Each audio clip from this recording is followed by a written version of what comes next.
Good evening, Neo. Good evening, Eric. How are you both today?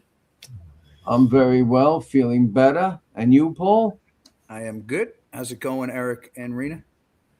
Fine. Second show of the new year. And today is the King of Rock and Roll's birthday, Elvis Presley, Good mention. January 8th. The King. Yep. So we should have a swinging show. I was telling Neo earlier, I went to Graceland when I was 13, but I didn't really appreciate it then. I never went to Graceland because I loved Elvis Presley and I don't like all the hoopla after his death. You know where Well, he's buried, Eric? He's buried at Graceland. Oh, okay. I've got some very old Polaroid pictures of Elvis's grave in the back. Elvis Aaron Presley. And we weren't allowed to take photographs inside Graceland because the flash from the camera would fade the fabrics and the curtains and everything. So we could only take pictures outside. Oh, But really? if I was back today, I'd appreciate a lot more than I did back then. Were there And many funnily people? enough, Were there many people there? oh, it was packed. Funnily enough, Elvis knocked Berkowitz off the front out the papers, didn't he? Yeah, the papers, his death, 16th, was it, of August? 16th of August. Right. 77. Yeah, and that's another mystery. There's two books written about maybe he was murdered. Yeah, huh? Mm-mm. Well, what's the original story out with him? Drug overdose? Yes. He had atrophied. He was taking too many prescription drugs, far too many, and he had They're blaming his diet too. Oh God, the diet was horrible. He would fly to Colorado and maybe have a bacon and peanut butter special type of hero. Something like that. It was, once you get on a bad diet, your organism craves for that type of thing over and over. That's some life he had, though. Before all this. Yeah, he had it first. I sort of like Babe Ruth. Yeah, I saw the film. I had never seen Elvis on tour, where Martin Scorsese is an assistant, and it got me sick because he's just throwing away the beautiful songs. The beauty of Love Me Tender isn't there. One of the great rockers and rollers, A Big Hunk of Love, is just thrown away. And he's always in that white suit. And as it went on and on and on, and of course the relationship with Colonel Tom Parker. And right, there was a Netflix special with that, right? I think so. I mean, yeah, I think Parker was involved, and he gambled away, and it was just very, very sad what happened, how he ended. He could have even been artistically better as time went. I thought that later on, when he came back, so to speak, he was always popular. Every film was a blockbuster hit, regardless of the quality. But I always thought he should have had a good, solid band like Creedence Clearwater Revival playing with him, because that would have returned him to the hybrid of country and western and rhythm and blues that he had on Sun Records. You know what's interesting about the Sun Records recordings, 54, 55? There's no drummer.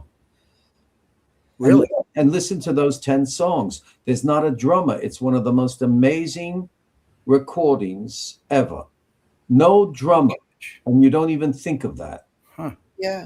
You probably wouldn't even notice it. No, good catch. Yeah, it's just Scotty Moore on lead guitar and Bill Black on bass, stand-up bass. Interesting. And Presley on rhythm guitar. Very, very interesting. Very interesting.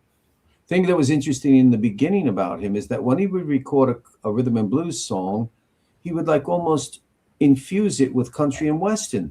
Right. Then when he did a rhythm and blues song, he would infuse it with a country and western sound. He was mashing music back then. Yeah, but it was spontaneous. Mm. You know, you're listening to him do Ray Charles's "I Got a Woman." It's not a cover. There's a country and western flavor to it, like a hootenanny type of thing. Then when he does Bill Monroe's Blue Moon of Kentucky, which is specifically bluegrass, country and western, he opens up as if he's like a jazz singer, and it's laden with rhythm and blues. Amazing, amazing. But, you know, they make clay out of these people once they become famous. And the death of his mother affected him, and you know. Wow, that's a good segue into today's topic. Oh, I didn't even think of that. I didn't even think of that, but it is true. These things matter. They don't excuse crimes that have taken place, but it is true. It's very true. Life is not one-dimensional. And plus, Elvis was in the army, just like Yes, he David, was. right? Yep, he was Well, in the army, but one of the sad things is that he never toured Europe. He wanted to. He was held back by the colonel. The most popular country percentually was England, all of Great Britain, but England.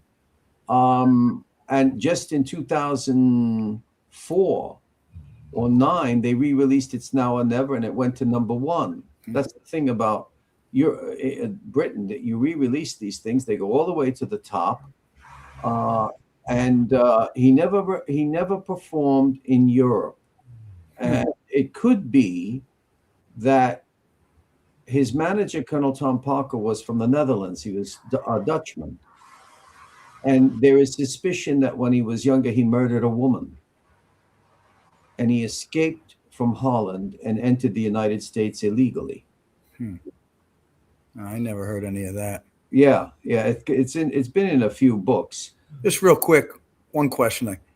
Did he have a relationship with the Beatles at all? Yeah, I mean, this is the thing. I know they crossed, Yeah, like his style was, and then they came and. Well, in my generation, here in New York, I wasn't in Marin County, California. I wasn't down south. I was kind of teased and tortured because I liked Presley. Everybody's buying Beatle records, 1964, Beatlemania, Sam Goody's in Valley Stream. And I walk in as a boy and I buy Elvis from October 1956. I think that's one of the great, for me, rock and roll albums ever made. But the ignorance of the people, a young girl holding up a sign, Elvis is dead, long live the Beatles. Where does that come from? So, but the relationship with the Beatles, well, nothing meant anything to John Lennon after his mother's death until Presley. wow, lots of people that we talked about already, very, very affected by the deaths of their mothers. Oh, yeah. In fact, he wrote a song, Mother, yeah, you had me, but I never had you. Great song. And Elvis Presley. I think that was on his Cold Turkey album. No, that was on the album. You talking about Lennon? Yeah. Yeah, that was on the Cold Turkey, I'm pretty sure. No, it was before Cold Turkey. Yeah, okay. Hey, you're the master. I don't even know that album, so. Hey, you know what? It would be interesting if we played this painful song. Yeah, it is a good song. As an opening. What do you say I play it? I think we might get in trouble for that, Eric. Oh, really? Oh, copyright stuff? Yes. Patrick Thomas said Lennon made a Faustian deal and talked openly about it. Well, here are the lyrics. Mother, yes. You had me, but I never had you. I wanted you. The devil. You didn't want me. Oh, I got to tell you goodbye. Father, you left me, but I never left you. I needed you. You didn't need me. Oh, no. Oh, wow. I just got to tell you goodbye. Children don't do what I have done. I couldn't walk, and I tried to run. Mama, don't go. Daddy, come home. Mama, don't go. Daddy, come home. And he keeps screaming that. Yeah, what year was that written in? Do you know? Yeah, it was. Hold on, I will see. Patrick Thomas, Robert Johnson. He was one of the most famous ones to make a deal with the devil, wasn't he? Well, yeah, but that could be a kind of. Well, what can they said he played guitar better than he did before, so. Yeah, Robert Johnson. Yeah, that could. You never know though, because that could be a Southern thing, the way country people speak. He died very young too, didn't he? Who? Robert Johnson? Yeah. Yeah. I'm a fan of that blues. The blues. You like the blues? I do like the blues. Yeah, I like the blues. I like rhythm and blues, and rhythm and blues used to be called darky music, but it was not considered prejudice. It was like I'm black and I'm proud, and just like country and western, used to be called. Uh, it used to be called. Uh, what was it called? Uh, Hillbilly music, and they changed the names.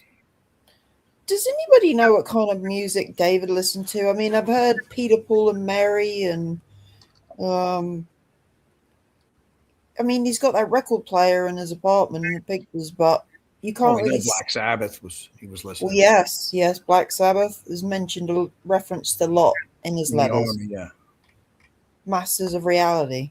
right. Um, but yeah, Peter, Paul, and Mary. There's rumors going around that apparently he would play music on the way back from the scenes of the crimes, but I can't imagine David doing that. Can you? Unless he tells you, how would you know? You know, I don't see him saying that anywhere. Do you? No. Well, I the also the album came out on the 28th of December 1970. That's it. Really? Yeah, it was a 1970 album From Lennon? from Lennon, June 1970. That's a lot earlier than I thought. Yeah, I remember. I remember I was in Australia and I bought cold turkey. I think it was in the 80s. That comes. I guess it wasn't as new as I thought. No, this was from the album John Lennon, and I knew it only as John Lennon, but they say John Lennon and Plastic Ono Band. The full version is on the album. The single was edited, but it was. I remember that because it came out in near the time of All Things Must Pass of George Harrison. That's when Cat Stevens really exploded with Tea for the Tillerman. And I met him, by the way, but it was I remember it very, very well. And I lost all those things in the flood, but that's the way it goes. And Ringo Starr was on drums. But I saw Lennon in person at Madison Square Garden. Really?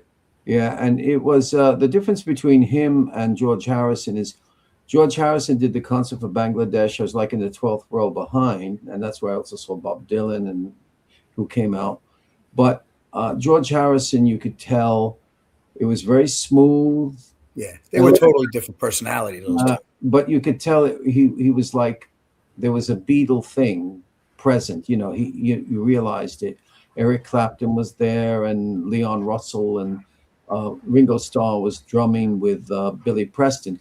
But when I saw John Lennon, it was a return to Lennon the boy, who wanted to be a real rock and roller like Elvis and all the others he appreciated.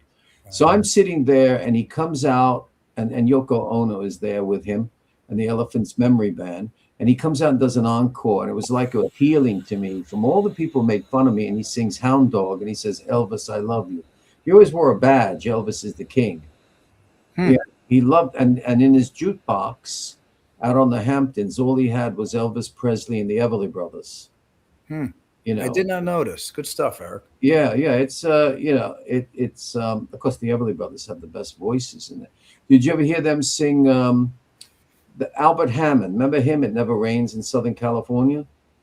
Remember that song? Not sure unless Well, I heard. he wrote the book that he wrote the song that the Hollies, and then years later, I think, Simply Red did The Air That I Breathe. Sometimes all I need is the air that I breathe to love you. Well, the best version of that, you can listen to Phil Everly alone doing that. But anyway, this thing about mothers, it's very, very true. Well, today's discussion is fathers. Well, we know David essentially had 3 fathers, right? Um, Tony Falco, Joseph Kleinman, and Nathan Berkowitz. Okay, That's right. It's like the tale of 2 mothers and the tale of 2 fathers with this guy. Now, who's the three? Falco is the father. Oh no, Yep. Falco is the man whose name he's given, Yes. Yes. who the mother was married to. Then she had the love affair with Joseph His real father. Kleinman. Kleinman. Mhm. He must have been some stuff. He had a wife and 6 kids. Yep. They were having an affair for many years. The whole neighborhood knew about it. Yeah, and And he made her. He told her you have to abort the kid. He didn't want Betty to have Berkowitz, David. well, she gave him life. Yeah, well, she went in the hospital and had the baby, and then went home and said that the baby died at the hospital. That's what she had told her daughter. That's all she had left there. And Well, you want to hear a quick story. Jack Nicholson, until he was maybe in his 40s, thought that the woman who was his mother was really the woman he thought was his sister. His mother was really his sister. really, No, wait. The woman he thought was his sister was really his mother. I think it's something like that. yeah, no, Just I like never Ted heard that. Bundy. Because people were hypocrites then. They scandalized about something beautiful.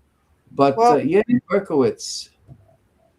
I've got a clip of Nathan Berkowitz talking at a press conference a mere day or two after David was arrested, if you want to see it. Oh yeah, that's the one where he's outside on a table. Yes. And then he cries. Yeah. Yes. Yeah, show it. Show it in this context. All right. To say to all those families that have lost their children and have had children injured, I deeply grieve for you with all my heart. At this time, my loss is not because of one son that I adopted, but my loss is multiplied by what each and every one of the parents of these crimes feel in his or her heart. If David did these things, I don't expect you to forgive them, forgive him, as this would be too much to ask of you. He's so much The only older, thing I isn't he? do ask of you is to understand the pain and the agony that 68? is within me, knowing that the pain and agony of all you parents. I ask of you not to burden us with your feelings towards David. By us, I mean all those people who have known David and me. We too are victims of this tragedy. I will live with this heartache for the rest of my life. I am so deeply saddened that nothing that I can say can really No, I did not. Upon learning that it is allegedly he, what was your immediate reaction? Dr. Berkowitz, would you lean forward just slightly, please? Thank you very much. Yes, towards the mic. There. I have had Mr. Stern and Mr. Joker, who is representing me, Oh, to boy. call this. Not ready yet.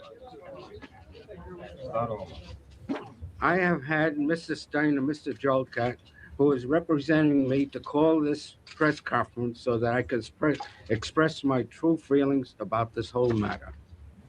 Until a few days ago, I was leading a normal life in retirement.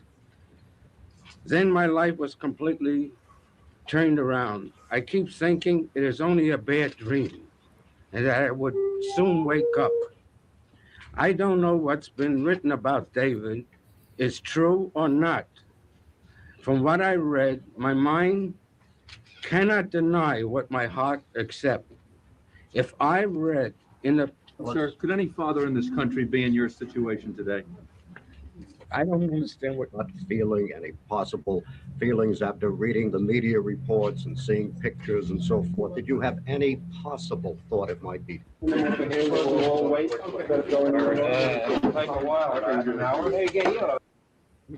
you think what has Oh, very happened to weird. you and your son could happen to any family? I believe so. Mr. Berkowitz, have you seen David since his arrest? No, I haven't. When was the last time you did see him, sir? Last summer. Mr. Berkowitz, could you please tell us what David was like as a child? I can't answer you that. What do you plan to say to him when you first do see him? I don't know. It will be spontaneous. When did you first read or hear about any of these killings? Long before Where's his David lawyer? was implicated. How long ago was it? Standing behind him, I think. About the second killing, which was last year. What was your feeling at that time when you read about it? I thought it was a nut doing it. The pennies dropped. Yeah, so it's cut pretty weird, that video, isn't it? So Yeah. It's the best I've seen. It's a better quality than the black and white. yeah. It is it's a far better quality than the black and white. It seems to be cut a bit, and it comes. I think that's from a European person. Hezekiah. Oh no, he lives in America. He lives in Detroit, I think. Mm. But he's got a ton of Son of Sam footage. At Really? least 6 or 7 raw news footage and footage from the like ABC footage, NBC footage. So if ever you're looking for anything, go to his channel because he's got Yeah, I think I downloaded one thing he did. That interview was a few days after the arrest, correct? And Max says it wasn't not doing it. Well, yeah, you're not wrong there, Max.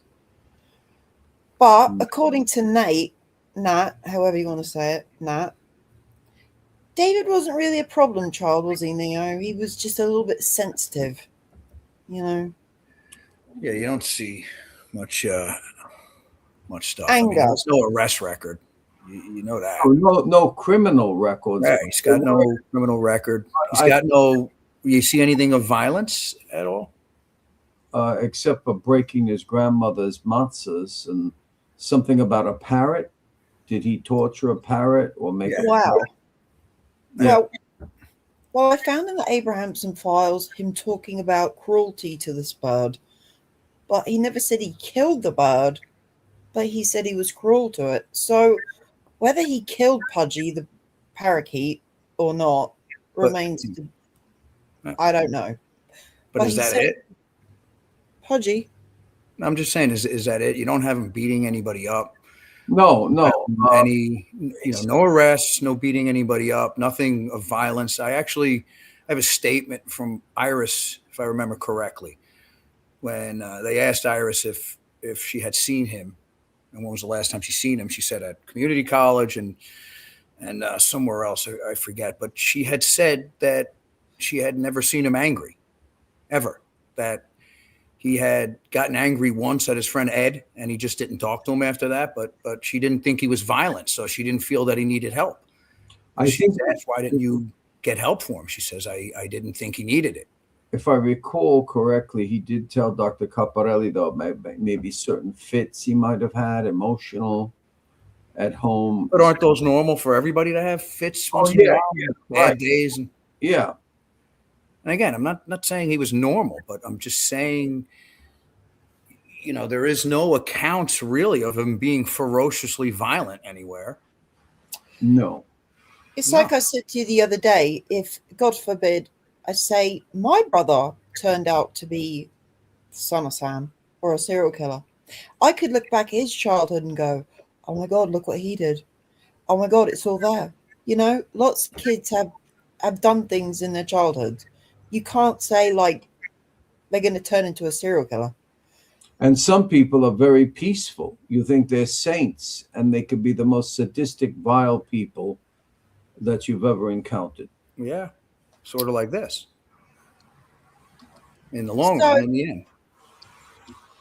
I've got a quote from David. He says, but I never owned a gun before, you see, because my father never owned any real guns. He never had anything to do with them. In fact, my father, who lives in Florida now, he's always sort of pacifist because he refused to hunt. He refused to fish. He never even fished. Like, he went upstate, he never fished because he said he couldn't stand the sight of fish flopping around or made him sick, It it was like that.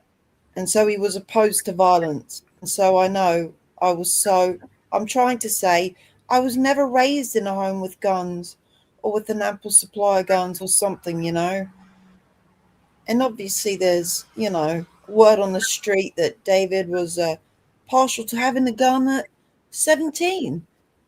And we've got facts of him saying he'd never been around guns until he was in the army. That is where he first handled a gun. And then he ended up not even wanting to handle a gun in the army. He did not like what he was a part of in the army, and that was his way of pissing his officers off, and he refused to carry a gun. He didn't want to be a part of the violence that was going on there. He didn't like it, so he refused to carry a gun. Did he still court-martialed him, got sick of him, and sent him to be a clerk in Kentucky because of that. Yeah, he didn't want to handle guns in the army. He arrived at a point where he refused to do anything with arms. But so he gets involved with like maybe having a gun club or getting guns when he's after he's out of the army. Correct. With the auxiliary police, right? No, that was before. Auxiliary police, he was not handling any guns. There's always a story, though, that John Mario Comparetto's father facilitated them getting guns, though. I think that Comparetto was his only reference at that time of his life that he could put down to be able to get a registered gun. That's it. Mm-hmm. I mean, Comparetto was one of his close friends. Well, he co-signed for a reference. Who else is he going to put? Yeah, how do you say Comparetto was his personal reference to get his gun permit. Yeah, he put his name on one of the reference, yeah. Because David was trying to do things legitimately, wasn't he, Neo? Yeah. And because he couldn't get guns off the street, could he, Neo? I wouldn't say so. I don't see any sign of that. Well, I've got another quote here. Eventually, I had 4 guns. I probably would have had more if I had the money, but I didn't have any money. A good shotgun cost almost $250. So he's saying that eventually I had 4 guns, and we know which 4 guns he had, right? Yeah. So, and it's like you said a minute ago. He'd never been around guns. He goes into the army, learns to use a gun, and then ends up not wanting to carry it. A lot of these statements that you're getting this from is from the Jack Jones tapes. Now, the documentary that was put out was using the Jack Jones tapes, right? Yet he does a documentary and includes some of this nonsense, but yet in the tapes that he has the documentary about, Berkowitz is clearly saying in many accounts that he couldn't get a gun and that he didn't have a gun. And all the stuff you're saying, that's where you got it from. So again, I don't know how the guy does a documentary in the Jack Jones tapes and he just takes, I guess, out what he wants and doesn't pay attention to what Berkowitz is saying in him. You know what I'm saying? Yeah. I mean, Berkowitz says in Jack Jones tape plenty of times he couldn't get a gun. It was impossible to get a gun. And yet that's what his documentary is based on, but he leaves all that out. He doesn't pay attention to that. Well, I think Nathan Berkowitz suspected, as we hear in the audio tape I'm going to play, he's under the impression that David's taking a lot of drugs in the army and going a bit crazy. Everything seems to change after the army, right? Yeah. Oh, everything. That's when people realize there's a sudden shift. And I think there's various forces that cause that. Some people try to say it's only the army, possible drug taking in the army. Some people say it's when he was still in the army, but he went to some religious center, I think in Louisiana. It's, I mean, the full story can only come from him, but I don't really think, to my knowledge, there's ever been some type of total description from him of everything in detail. Well, I think it's when it starts, he's on his own. You know, he goes to the army and that's it. He's on his own from there. he's on his own, getting abandoned as he goes from all the people around him and everything he's involved in. So I think that's why it does start when he enters the Army, because that's when he starts to realize that he's going to be alone. And also the other thing, maybe he also did not want to have guns, touch guns in Korea, because he really intended to want to go to Vietnam as a fighting soldier. I agree. He wanted to go be a soldier. It was like resentment. Yes. A resentment. You're refusing what I want, so I'm not going to touch these guns. For what purpose? I'm not. But then add in what he did in Korea. You know, like you said, he comes in to fight for his country. Then they put him in Korea, and all he's doing there is wasting his time drinking, doing drugs with prostitutes. Who says that's what he wanted to do? Just because you have a murderer here, a serial killer, and he got to where he got is what you see. An evil person doesn't mean at this point in his life this is what he wanted or this is what he was doing. I tend to think this is not what he wanted, and this is where he started to rebel against the Army, because he did not want to be a part of this life. It was not going to Vietnam. It was wasting his time in Korea. Yeah. Well, what I find interesting is the guy's never been around guns. He goes into the Army, learns to use a gun, ends up refusing to carry a gun, comes out of the Army, and then gets a gun and uses what little skills he had from the Army to then do what he did. Well, I think, the little skills, I agree with you. If we understand that little skills is that he Basic training. Yeah, but he definitely learned how to shoot. Yes, and he definitely was no sharpshooter, Eric. You know, so if we go by certain theory, he was sniping people at 17. So he's a sniper at 17, goes into the Army and leaves there with just basic training. You know, if he was a sniper at 17, surely he would have gone up in rank and, you know, become a better marksman in the Army. But instead, he just basic training. And we know from the attacks, he wasn't the best shot, was he, Neo? No, he didn't know how to use. He didn't know how to use the 44, right? You see him evolving into the two-handed crouch stance, which he seen was just the most effective way of shooting it, and he formed into that after using it a few times. And I found that letter the other day, and he said the first 3 attacks he used with one hand. Yeah. So that can explain the wildness of the shooting, right? Yeah. And again, pointing out, what was it, July 6th of 76, when he was out in Yonkers, and he stated that account to Klausner, saying that would be his first time ever he was going to shoot at a human being, that he had never shot at anyone in the Army or any time. And again, this is in the 80s, this is stated. Why would he be saying this to Klausner? He's not trying to hide anything. So, do you want to hear the audio? Yeah. That's a strange statement to make to Klausner. I mean, if I was Klausner, I would feel something's touched with this guy. Well, it was the first time he had went out with his 44, and he was telling Klausner about it. Mm-hmm.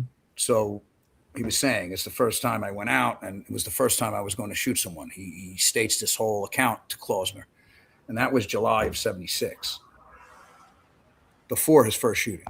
Mm-hmm. So the first 5 minutes of this tape is just...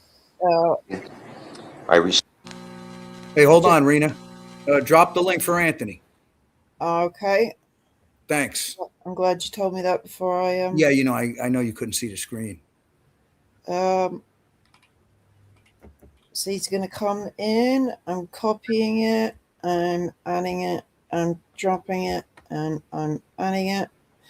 Paste. So, yeah, the first 5 minutes of this tape is just white noise. And then when the audio starts playing, it doesn't start from the beginning of a conversation. It starts off like midway through. So I don't know where the beginning of this tape has gone. Well, maybe it was defected. But rest assured, I have not done anything to this recording. You can see I'm playing it straight from the website. Straight from the website? Yes. Uh-huh. How does it begin? Hang on, I'm just going to get Mr. DiMaggio in there. Good evening, Anne. Hello, Good my evening, friend. Anne. Hello. Sound on? How's it going? Hey, how are you, Anthony? How's it going, Ant? What you Can you got hear for me? us, Anne? I'm all right, Eric. How you doing, my friend? I'm fine. How are you? And how's your dad? Good. He's well. Thank you. Mhm. No, the reason why I'm asking you is how does this start? Because remember, with the Casara tape on the People versus David Berkowitz, something was missing, and I had the second part of it, if you remember, Rena. So I'm wondering if the one that I downloaded when it was first released is more complete. Probably is, yeah. Why would they remove what was already No, on no, I there? think something happened to the tapes, I think. Or maybe they got complaints. Well, know. they won't be complaints. They're public record. It's a public record. It's been released by the Queens County District Attorney. What are we talking about? The Queens County Assistant District Attorney Herbert Leifer, all alone, not with others, interrogating and questioning Nathan Berkowitz, the father of David Berkowitz. Right. Okay. So I'll play what we've got, and if later on you just find anything's missing, Eric, we can always come back and Yeah. play that. Okay. Mm-hmm. So as you can hear, it's just like fuzz. The first couple of minutes. From one of David's friends? David's friend had mentioned your daughter, or Julia's daughter, Diane. Yeah. And as a result, that's how I got the name. Yeah, but I mean all the other information that she was out in California, her date of birth and all that there. All of that came from, not the date of birth, but the name came from a friend of David's, and the fact that she was in California in a commune. Oh. That's cut. All right. Now, let me tell you something. I spoke to... That's, Eric? that's terribly cut. If I remember correctly, that is so terribly cut that it's like it's savaged in my Don't say that, Eric, because you'll be giving the conspiracy theorists something. Well, like there's something to hide. Well, it could. Well, who knows why it happened? Yeah. Well, we'll play it and see if we can figure it out. Last night, and it's a very ticklish situation. I can tell you this here, and if you want, I'll take the lie detector test to prove that I'm not lying. I wouldn't question your honesty to start with. She has seen David twice. Once before he was in the Army, in my house. She didn't stay with me. She stayed with her sister's husband. The second time, she came to visit me with her little son, and she met David after the Army. She never has been, she wrote one letter to David while he was out of the Army, before he was in the Army. She has never corresponded with him or seen him at any time after that. Now, the reason I called you, she lives in California. She's in a small town. She is not in her commune. She's got a little boy. She is working. If you go around and send a detective, or you send somebody there to investigate her, she'll have to move that there, look for another job, and upset her whole routine there. But she swore to me last night that she never saw or heard from David since those 2 visits to New York. You see, let me explain to you, Mr. Berkowitz, what I've got you on the phone. The reason that I wanted to speak to you was that we're trying to put this whole thing together. We're trying to see whether there is anything which may clear up the muddied waters which have been muddied by the press, as you know. Yeah. We are in no way working with the press. Yeah. nor are we in any way involved with the police department this time. Yeah. Good. Just on one. Rena, Yes? there are 2 tapes here for Nathan Berkowitz. Yeah, she's got him. She's gonna play the other one after. All right. I think we're only missing the beginning of the phone call, Eric, to be honest. Just the, you know. Mhm. I'm just coming in late, so what's the relevance to this? What are we looking for? Rena, Yeah? Anthony has a question to the Yeah, this is Herbert Leifer interviewing Nathan Berkowitz. Right. Why are we Berkowitz's listening father to in that? I'm coming in late. 1979 when they reopened the investigation, the Queens Okay. DA. This is their interview with his father. Okay. So we're trying to show, basically, coming off the back of our last video, that, you know, there's no anger from David as a child. There's no nothing before the army. Everything was post-army and Right. this guy. And you hear Nathan basically saying that. Right? Okay. The reason I said stay a minute, there were 2 people in the office and I asked them to step out because I don't even want anyone to hear of our conversation. There are only a very few people in my office. I'm in charge of the investigation. I have 1 other assistant district attorney and 2 of our county detectives working with me.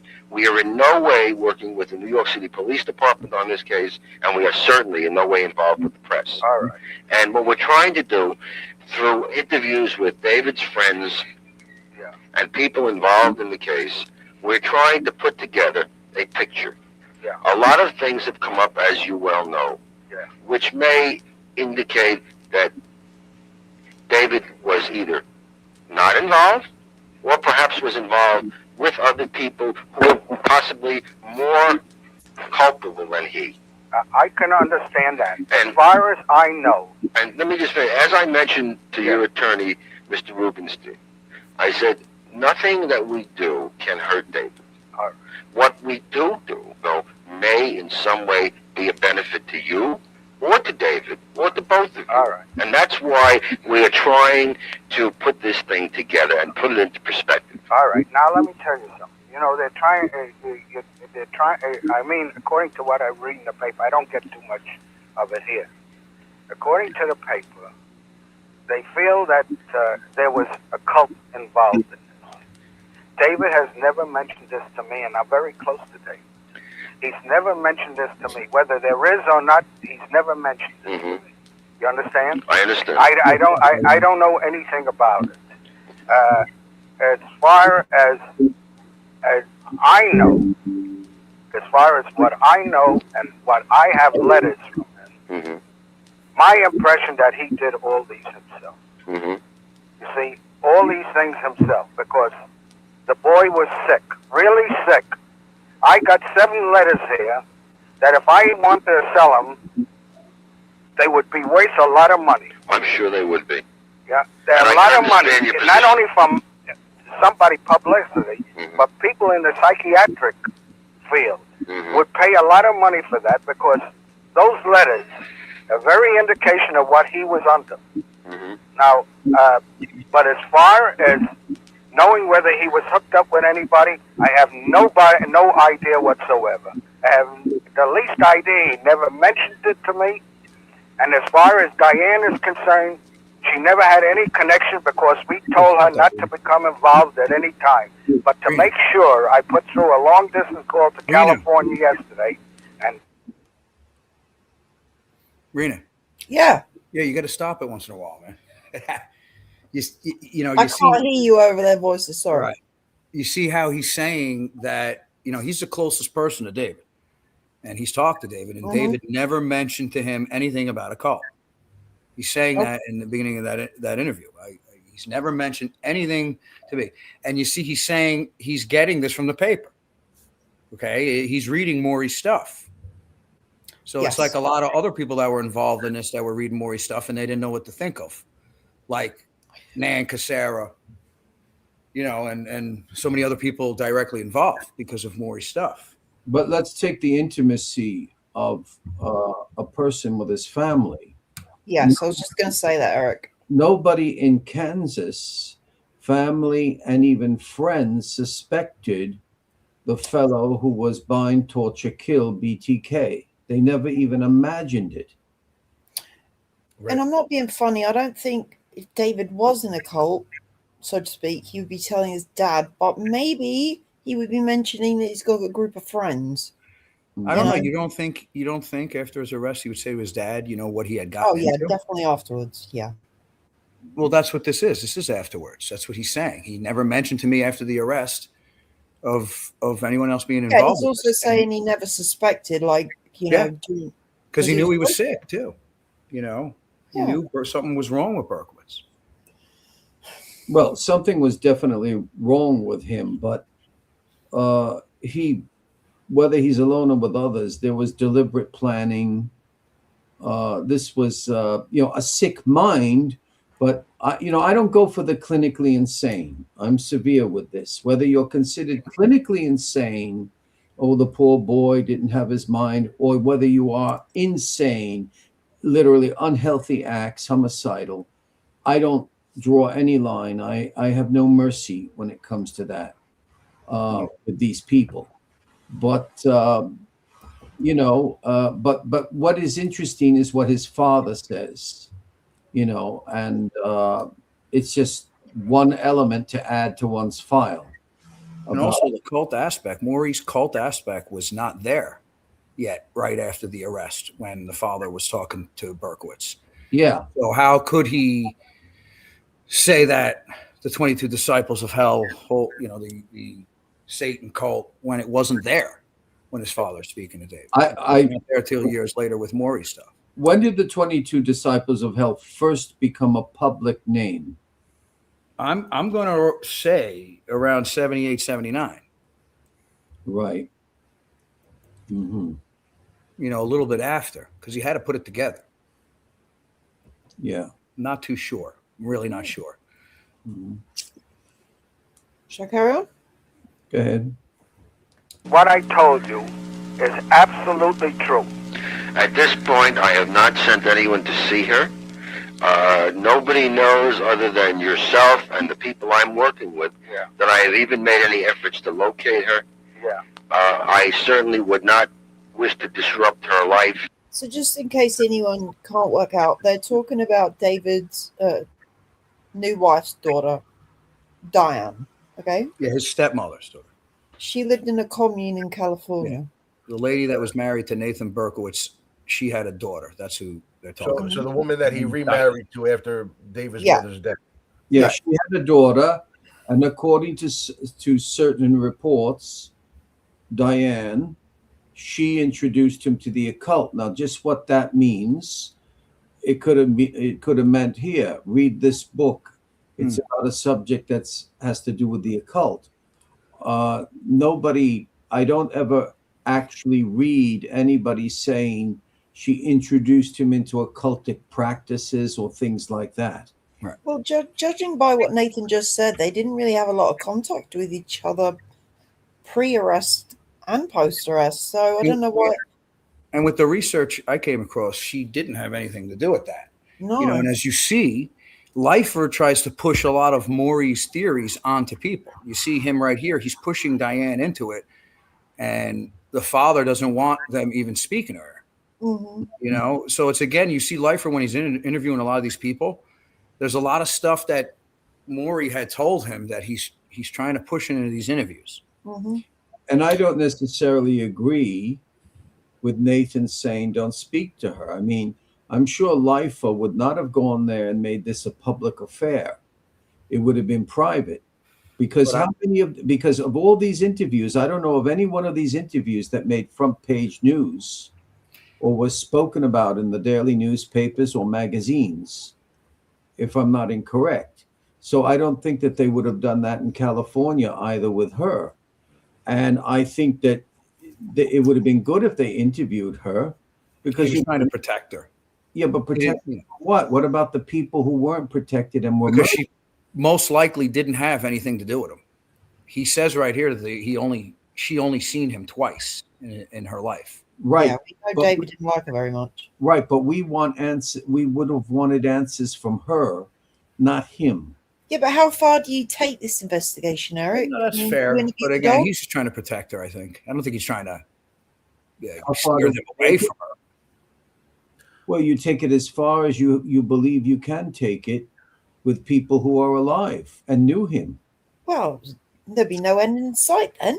I remember listening to these interviews, and I remember catching a discrepancy in Leifer's approach to his interviews with two different victims. One of them had given a description of Berkowitz. The other one, I think it was Placido, said that she never saw the shooter. And I can't remember exactly what it was that Leifer said to each of them, but it was, I would have to listen to them over again. But my point is that it seemed to me that he was trying to steer the investigation towards resulting in, just David was doing this alone. He was doing this alone and nobody else was involved. It seemed like he was trying to confirm everybody's initial conclusion. And investigators do that all the time. I mean, they know what they'd like to see happen, which way they would like things to go, and they try to steer it in that direction. They do it all the time. So I remember this was a couple of years ago. I listened to these interviews. And I remember. Yes, he was very I much remember like exactly that. what it was that he said. But Well, his main focus, if you look at it all, was John Carr. And that was Maury's main focus. And Leifer keeps trying to put John Carr in this as much as he can. And that's because of Maury's leads, I feel, when he's asking a lot of these questions. So remember, he's working for John Joseph Santucci, who from the beginning did not care for how the case was carried out when Berkowitz was arrested. He had a discrepancy about trying to make him be insane. I think Santucci wanted him on trial. He just did not care for how it was being done. And at the same time, well, with the Judy Placido thing, I would love to speak with her because she jumps when he mentions Patrick O'Shaughnessy. She's startled. And when somebody reacts like that and says, why'd you ask me that? They know somebody, they know something, but that's another story. But, I think Leifer is being kind of objective, but at the same time, he can't get definitive answers from people. That's what I recall. I think he does. And he's searching for more. And he keeps trying to chip away at what he wants. And it's not, you can keep chipping. There's no gold inside that rock for him. But the chipping away is important because absolutely that's exactly what he's there for. Oh, I'm not saying he's doing a bad job. Yeah. I'm just saying he's really focused on John Carr during this investigation and a lot of Maury's stuff. Like here you see, he's adding Diane in this where no one does. You can go search for Diane all over the place. Cop records, and Diane's nowhere to be found with David Berkowitz's true investigation. So you see he's, again, trying to stick Diane in this because of what Maury's telling him, or wherever you've seen that statement of her introducing him to satanic stuff. Peter Lavenda. Okay, well, and it wasn't Maury. Maybe Maury had relayed it, but why would he be asking about Diane and trying to stick Diane into this? Mm-hmm. All right. Well, the information came. I'm not trying to interfere in her private life, and certainly not of your grandson either. Yeah. What we're trying to do is put this thing together and put it into perspective. And look, that I don't blame you. I don't blame you. The only thing is, you see, down here, I can protect myself because all the people that know me down here realize what I went through, and they don't even talk about it. Let me ask you this. Have you received any threats of any kind as a result of this? Not a single one. Okay. Let me ask also, would it be possible? And that's what David used to always say, I'm scared to talk. My father. As far as I know, Nathan never got any death threats. None of his family got any death threats. I'm surprised at that. So Why? Well, the death threats would have come maybe from vigilante type people. Yeah, because that happens a lot now. But I don't see anybody from the victims making death threats. Yeah, I think his press conference softened that up. No, the cult were going to come after him. Well, remember? He provided, when he joined the cult, he said he provided photographs of his family. Right. And that's why he was scared for his father and his sister and all that. If he had told Using you as an intermediary Sorry? Go ahead. for perhaps an appointment to be made with David so that I can go up and talk to him. No. See, I find that amazing that Herb is trying to get to see David through all these different characters and that he couldn't go up there himself. Oh, because he refused. David Berkowitz refused. It was his legal right to refuse being interviewed by the Queens County District Attorney's Office. Couldn't they subpoena him? What? Couldn't they subpoena David? No, because he's already in jail for the Son of Sam 44 caliber killers. It's different. So then why did he talk to Gilroy? Gilroy? Yeah. He accepted him. Oh, well, Gilroy is a different case. Gilroy, Anthony, I think you'll agree with Gilroy is a different case because there you have a reporter making a deal with somebody working within the prison to get photographs of David Berkowitz, and the photographs are of the criminal, the Son of Sam, not to prove a crime, but to exploit this blood money, this man in jail. Now, it's different, though, so they have to interrogate him to say, well, listen, this is what went on here. We've got to know how this illegal act in prison took place. Whereas he was there with the security guard. He was there with the Wendy Savino shooting case, that's different. Nowhere here is there Wendy Savino. And so they do get, he does have to speak with them. He can't refuse speaking with them because there's an allegation against him. See, this is what I don't understand, Eric. Well, he can refuse speaking to anybody. He always has the right to remain silent. I mean, what it comes down to is if he's talking to some people and not others, then it's at his discretion, really. Well, Anthony, why? Okay, the Fifth Amendment, Fifth Article of the Bill of Rights. He could have refused to speak to homicide detective Robert Klein, correct? Yeah. Okay, but then why do you think he did open up to him? Did he have nothing to hide? Did he? I don't know. I mean, what did he say to him? Well, we don't know exactly what he said because, as Klein told me, his words that appeared in the paper were not his words. Right. Somebody higher up in the New York Police Department did that. Perhaps Chedye did it for media scandal. He didn't do it. I have what Klein wrote to me, and I believe him. But he asked for a lie detector test, and he was. Mm-hmm. Which is always a stupid thing to do because they're not accurate. No. Yeah. Which is why they're not admissible in court. Yeah. But when you're willing to take it, it does show something. Who asked for the lie detector test? Berkowitz? Mm-hmm. Yeah. Mm-hmm. So when you ask for it and you're willing to take it with no problem, I mean, it does show you something there. Mm-hmm. Mm-hmm. I wouldn't take one, ever. No, because he's got nothing to lose. Why wouldn't he? I just wouldn't take one. I don't trust him. That's all. You know, I mean, I know too much about him. Yeah, they're not admissible in court. Over here they're not.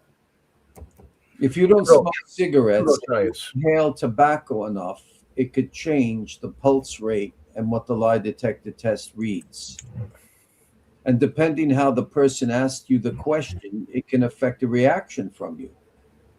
And what if you get to the question that you know is the money question, the one they want you to answer, the one that, you know, like, and say just knowing that it's the important question makes you nervous. That's It's right. gonna Yes. it's gonna read out as a spike, on the Your result, heartbeat. Yep. and they're gonna say, "Oh, you're lying." I mean, Yep. That's just 'cause like you know what I mean?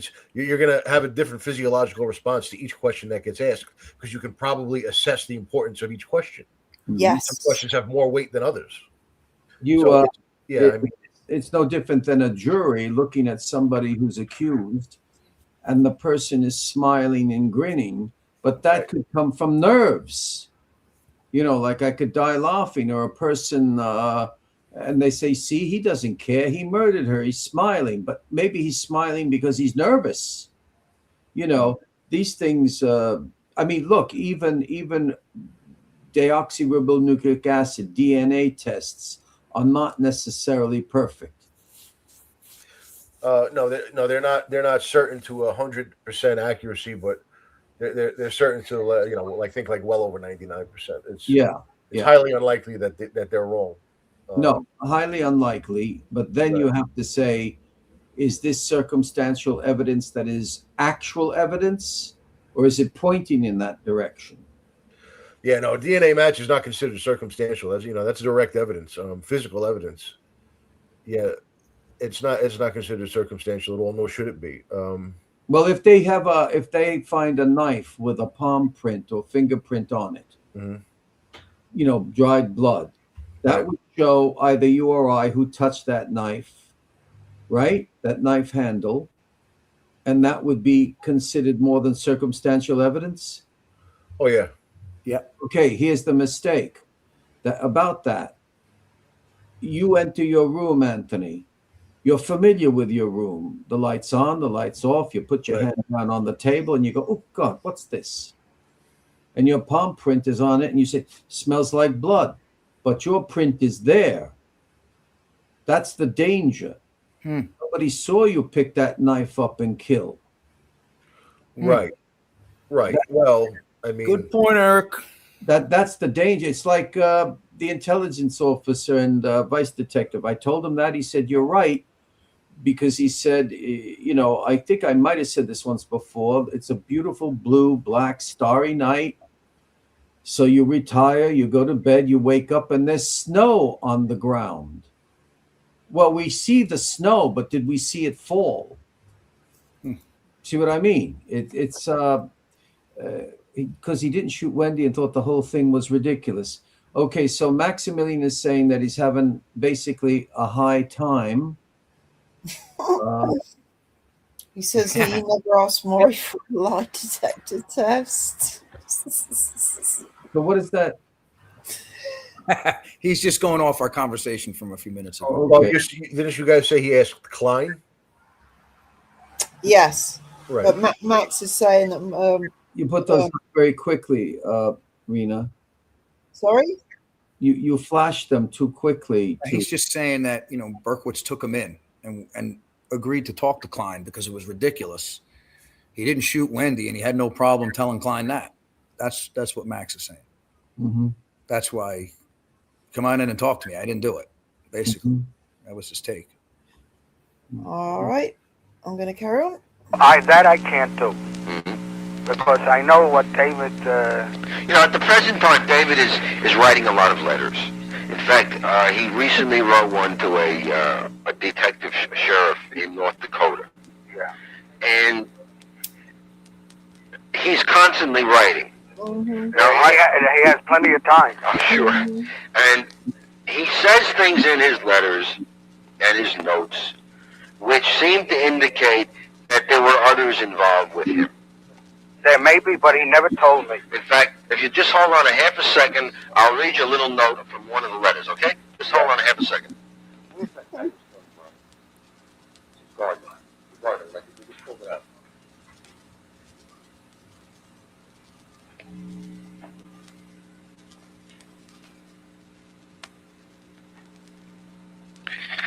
He wrote a letter to Detective Terry Gardner in Minot, North Dakota. And let me just look. There are a couple of notes in his handwriting because I'm sure you know that we compared it. He wrote one note about a girl named Arliss Perry, who was killed in Santa Clara, California, as part of some sort of occult rite. Yeah. And in his handwriting, he mentions whatever happened to Arliss Perry. Maybe you should look into what happened to Arliss Perry. He also writes on a note, "Sir, all this is just to let you know what you are up against. Forget it. It's a losing battle," and he signs it DB. And in what he's referring to is occultism and an article about occultism and witchcraft, which he photocopied and sent to the detective in North Dakota. And the photocopies are from a paper in Waterloo, Iowa, and another one in the San Francisco Chronicle. Yeah.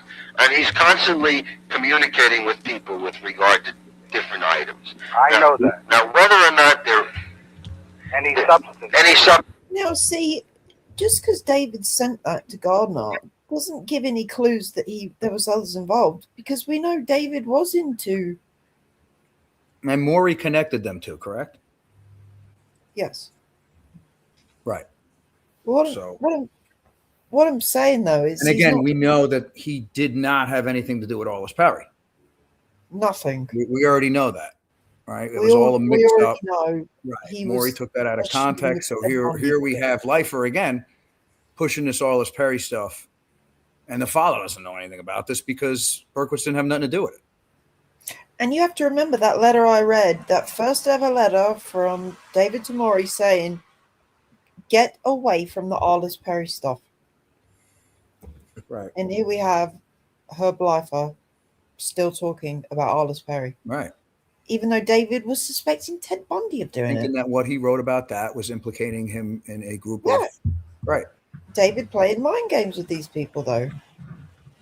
Is it really mind games? We already seen that he wrote this stuff and it was taken out of context from Maury and whoever else read his stuff, right? Aren't we understanding that what he wrote, it's not like he was, I don't see him leading too much that he was a part of this. He's just saying things in there, taking it out of context. He's speaking in code. He's saying, "I think you should look at this Arliss Perry case." How is that code? I think it's Ted Bundy. Go and look at this guy. You know, he's not lying, is he? He's like, I think don't you should know. go. I don't see him including himself in this stuff like they're trying to. I think because he knows that Maury They're Terry taking is it wrong. Don't you see? They're taking what he's saying wrong. Of course, just the whole everything with Maury was taken out of context. I have no idea. But at the present time, he has a list of acceptable visitors. Yes. And of course, unless you're on his list of visitors, you can't go to see him. That's right. We would very much like to see him. The only way you can go, I won't do it. If you want to go through Mr. Rubenstein, okay, but I won't do it. I don't want to impose upon any of his. And you can also tell by David's lack of cooperation with these people. He doesn't want nothing to do with this case, does he? No. Eric's asking to be let back in. Drop a where link. did he go? There you go. Didn't you see the line fell? I'm on another screen, Eric. I'm not on that. Oh, yeah.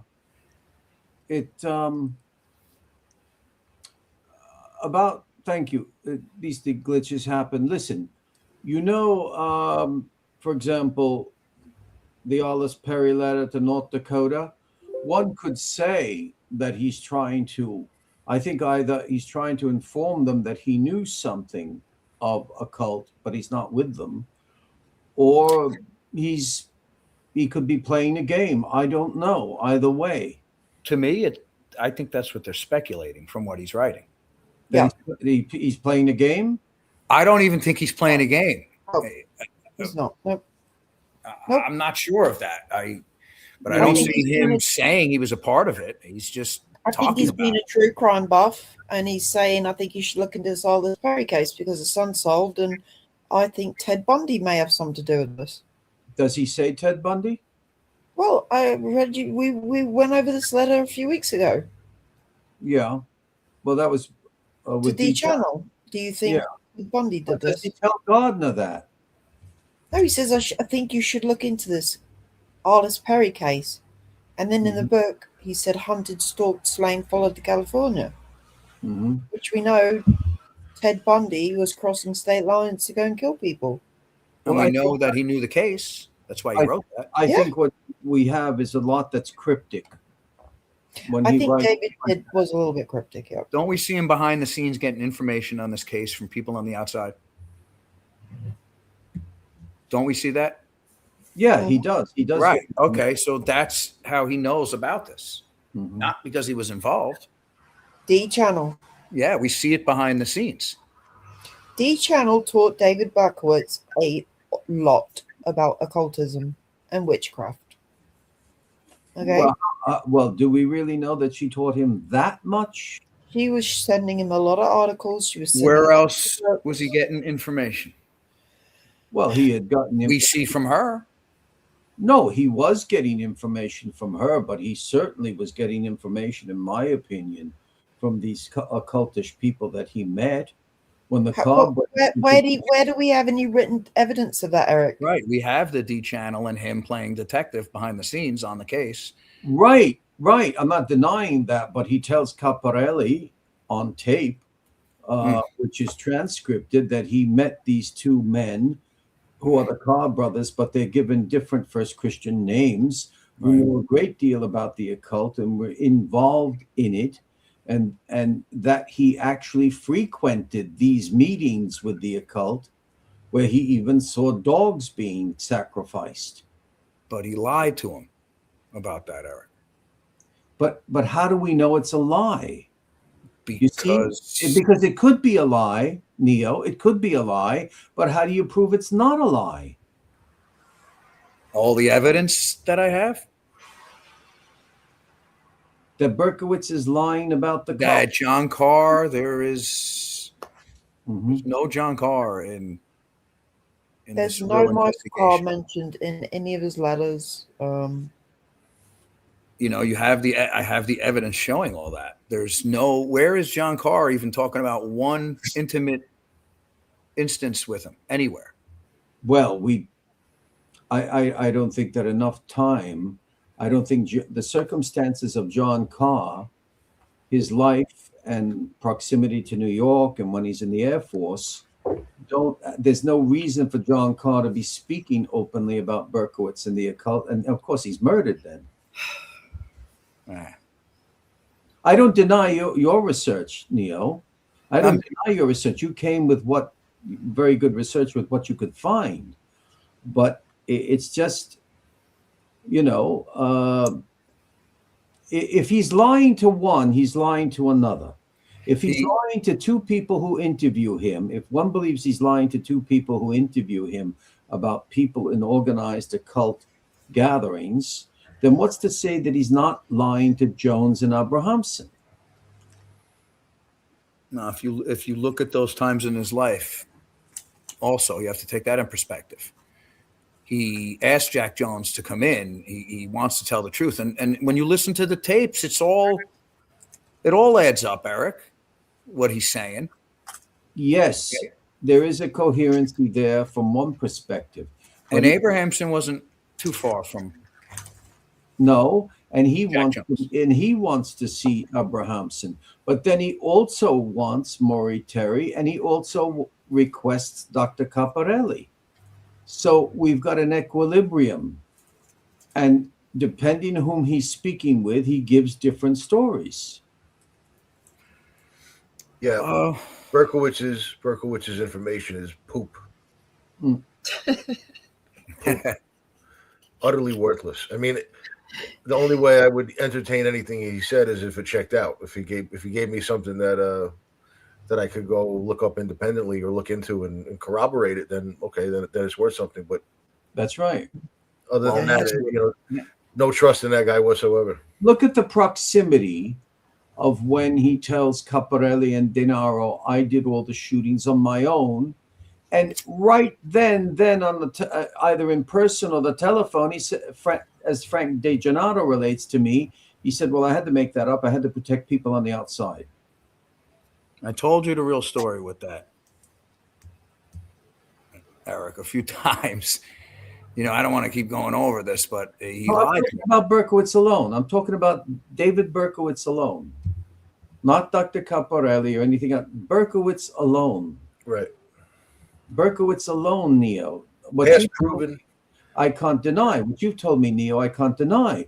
But look at the proximity. And then immediately he speaks to Frank De Gennaro and says something else. Why he had to deny he was with others. Now, he could have been alone. He could have been with others. He's also been talking to Frank for what, 30 years? Yes, since about the 1990s, I believe. Right. So he's got Frank on this train ride that he goes on. Doesn't Frank think he has help? He had a cult and stuff like that. So he's been telling Frank and giving Frank this scenario for how long now? Well, he's been telling Frank De Gennaro, as De Gennaro said to me in a phone call, that he believes that it is exactly as we see in the Ultimate Evil. Exactly. And he's been telling Frank that for a long time, so I don't think he's going to stop telling Frank that.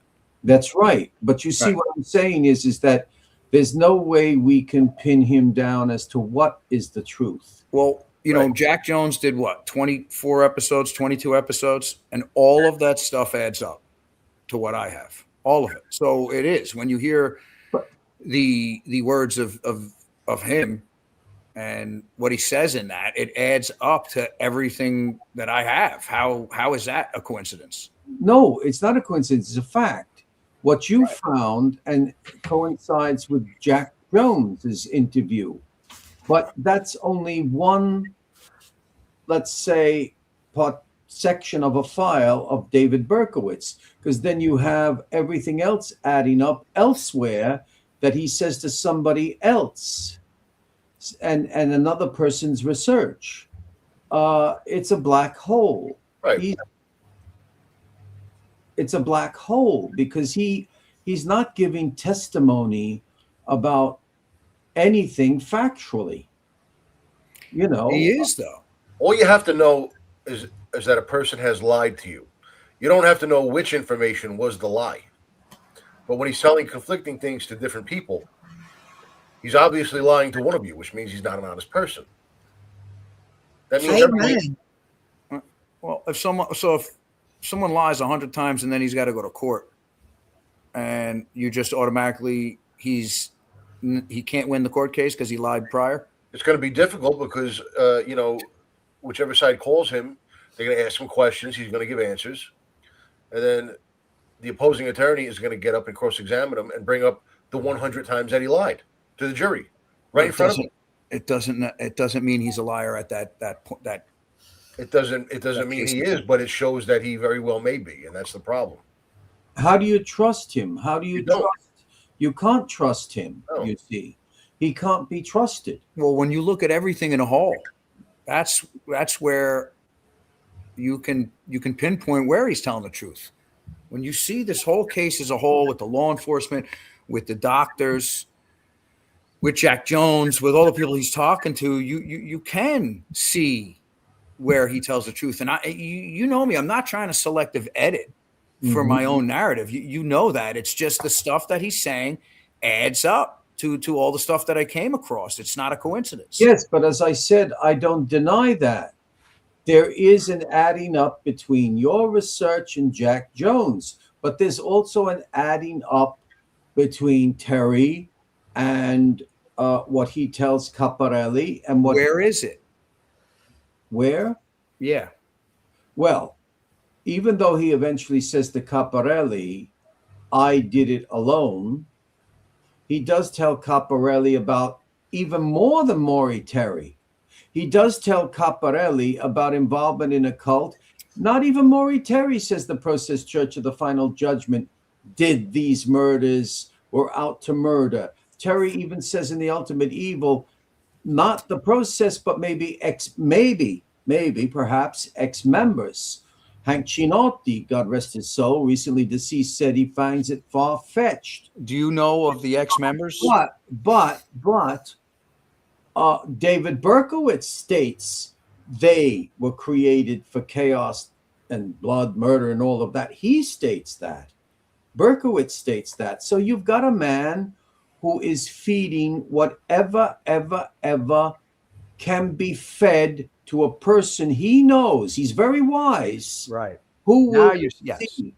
He knows who will receive what he does. He says there's no demons, no demonology to a Newsday reporter, to Abrahamson, and yet demonology is a profound subject with Caparelli. Okay, he knows what he's doing. He speaks very, very well. He knows what he's doing. Listen to him when he's interviewed by people. This guy is sharp. Well, he's had a lot of practice, that's for sure. Yeah, yeah.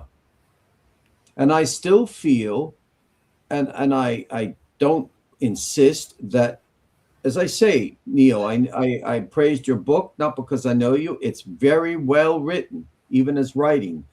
But the fact of the matter is that this guy sees everybody, as he said in that lost letter by Abrahamson, it was misplaced. They're my puppets. I use them. And there it is. And eventually then you find out he even used Abrahamson, he states later on, years and years later. Well, don't you see that Maury was using people just as much as you claim David's using people?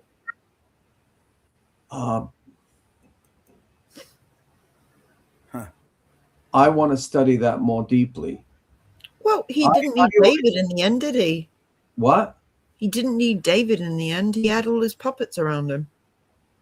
Well, I don't know if he had puppets. I just know that something went wrong with Maury Terry in the end. And when I was corresponding with him, I never knew about the internet, Facebook, or anything. When I spoke with him several times on the phone, I could never, I knew nothing about any of that stuff. Trudy Zeke and riddles and everything. I wouldn't have even stayed with it for a second. It's as if he became the alter ego of David Berkowitz. It's like it became a codependency. Should we get this tape finished? We're going to forget where we've stopped and what's happening. Yeah, go ahead. All right. Privileges now, and he doesn't want to become involved, and I can't do that. Except you say he doesn't want to become involved, and yet he constantly writes notes. I know that. In fact, he wrote to a woman, and she sold letters of his for $450 and $600. They were auctioned off. I know about those letters. And I can imagine that all of the things that he's doing of this nature are being sold and used to exploit him. He may be. I don't know. He's an easy mark for other people, for Satan people. He's always been that way. Let me ask you, Mr. Berkowitz, when he came back from the service, was there any very noticeable change in him? That you as his father, someone who's lived with him all his life, something that you would have noticed? I'll tell you, he was closer to me then than before he went into the army. Mm-hmm. Was there anything in it, any change in him, as something that you might look back now and say, gee, I suspected at one time that he was taking drugs. Mm-hmm. That's the only thing I suspected, but otherwise, he was an introvert all his life. Mm-hmm. And that's why I don't understand these letters, because he never used to communicate with anybody, except maybe his friends. Mm-hmm. But otherwise, I don't know. But I had a suspicion at the time that he had been taking drugs, whether he discontinued or not. But from his letters that he sent me from overseas, he was taking drugs in the army. It seemed that he was way out. Mm-hmm. But when he came home, and then he didn't stay with us. He stayed with us a couple of months because we were moving down, and he got his own apartment. Right, well, he came back from the service in June of 1974. Yeah. And you moved to Florida in November 74. No, in February of 75. And he moved out sometime around the end of 74. He moved in November 74. And that's when he moved to Barnes Avenue. That's right. And then thereafter, he moved. Wait a second, was it Barnes Avenue? Yeah, I think it was. I have 3161 Barnes Avenue. Yeah. And then thereafter, He moved to Yonkers. he moved to Mount Vernon. New Rochelle. New Rochelle, somewhere. Right. Did you ever visit him at that New Rochelle area? No. Coligny Avenue. No. How about on Pine Street? Huh? Did you ever visit him at Pine Street? No. You know, I was down here at the time. one thing is very interesting, and maybe you could shed some light on it. I spoke to two of the boys who helped him move from your apartment to Barnes Avenue, and they mentioned that he had a lot of furniture. He had a bed and a bureau. Where is that furniture? That's right. He got rid of everything. Got rid of everything. Everything, when he moved to Barnes Avenue, I helped him fix up and everything else. Right. And after that, I don't know. I found out afterwards that he had sold his hi-fi set. Yeah, the guys told me he had a very expensive hi-fi set That's right. that he brought home from Korea. In fact, I took 2 speakers, which I have here from him. We had 4 speakers.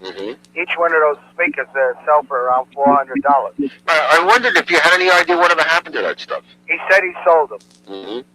And I'm sure moving around like that, he got rid of his furniture because he didn't want too much to move. Did he ever tell you why he was selling the Never stereo? told me. Never told me anything. Because he seemed to be very interested in it. His friend said that he was really good equipment and he really enjoyed it and he took very good care of it.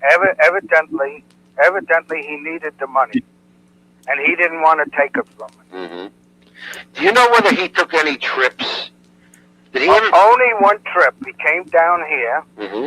and he went to Texas from here, and then he went to New York. He bought a gun in Texas. Right, I heard that. Do you know whether he ever went to California? Never went to California. Not as far as I know. Never went to California. Let me ask you this. Did he ever talk to you about the Carr family? The what? The Carrs. No. Never told me anything about the cars. Because I visited the Pine Street, and I know where the Carrs lived, and they're only about a block or so apart. Yeah. And I was wondering if he ever mentioned to you that he knew any of them. No. Never mentioned it. Do you think that he wrote all those letters? I don't know. I'll tell you the truth. This is I being don't honest. know. You know, especially the ones that were printed, the ones that they wrote to the newspaper and to the police department, the ones talking about John Wheaties. Do you think, does that sound like David?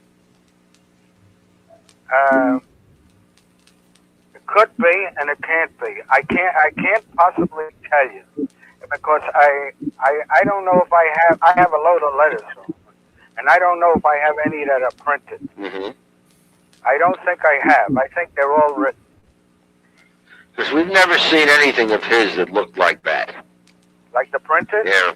I don't know. Well, there's a reason for that. He was sending them to the police and to the journalists. So why would he be writing to family and friends in block print? I mean, no, I think what Lifer means is that they've never seen letters with that type of handwriting and markings.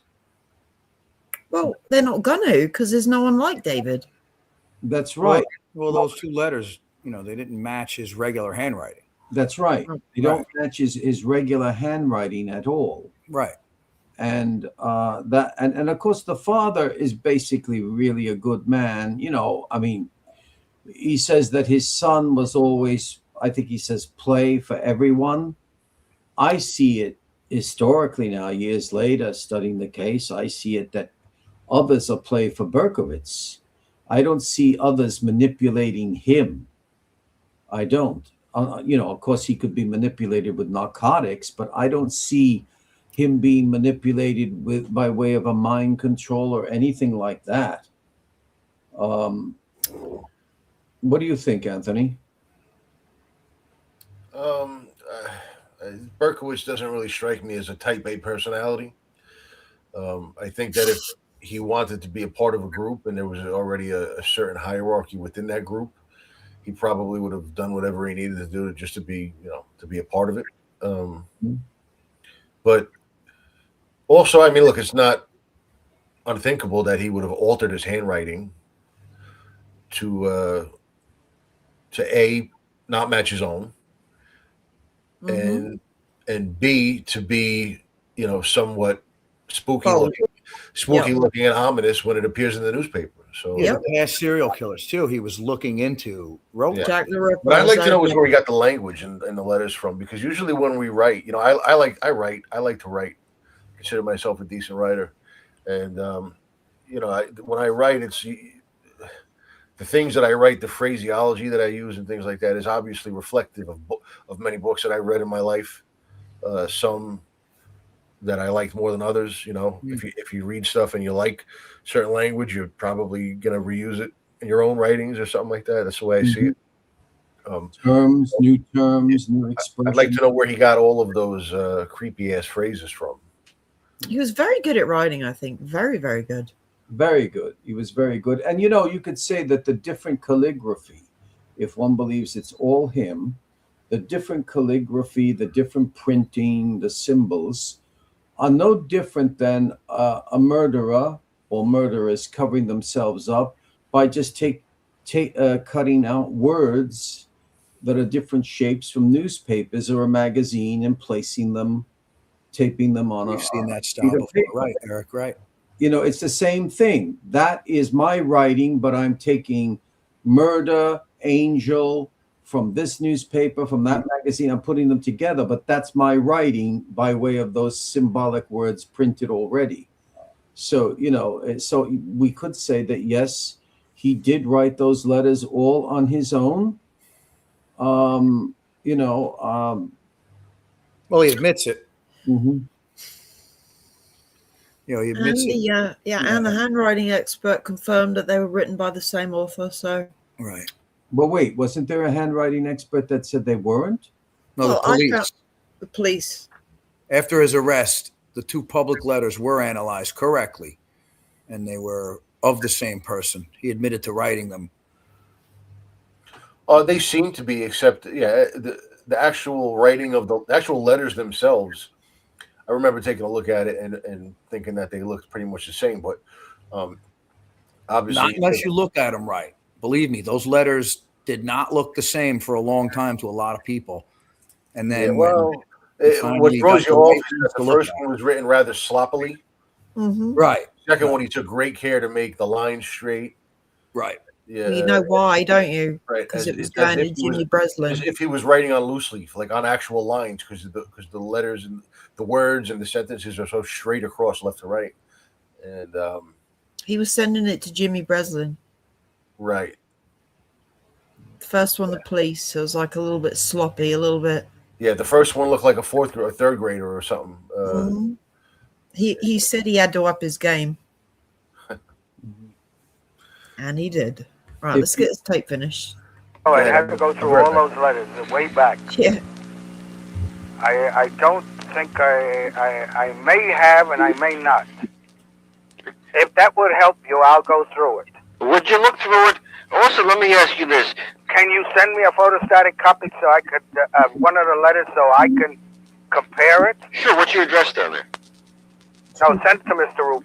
I don't want my address. Okay. Let me ask you this.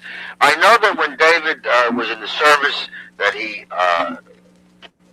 changed his religion to some extent. He became a newborn Christian. Yeah. That was, I don't know whether it happened overseas, but I know it happened in where he's stationed at Fort Knox. Uh-huh.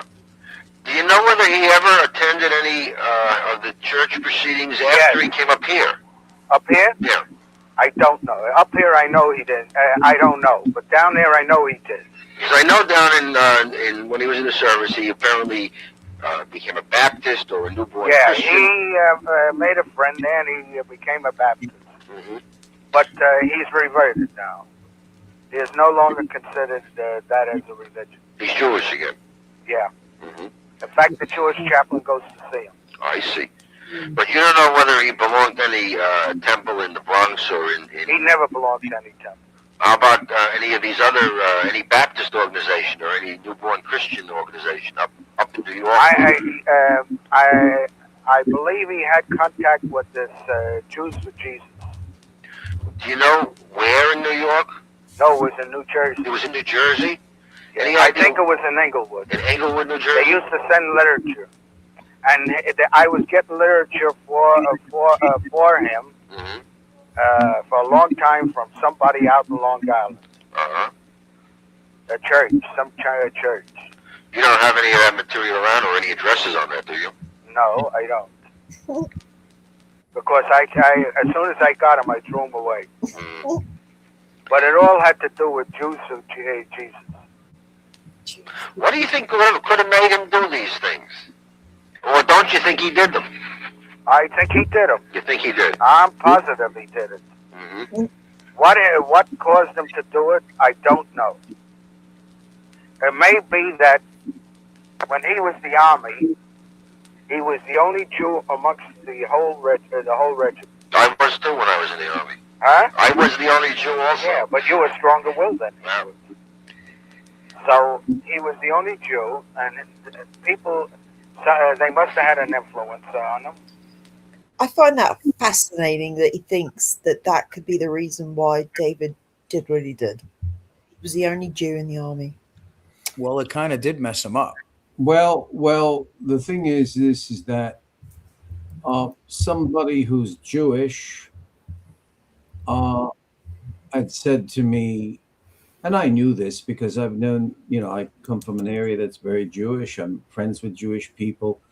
There was, especially the generation up to David Berkowitz, this sometimes a paranoia about somebody saying something. Oh, well, that's been said to me because I'm Jewish. You see what I mean? And Why would that make him go out and kill Eric?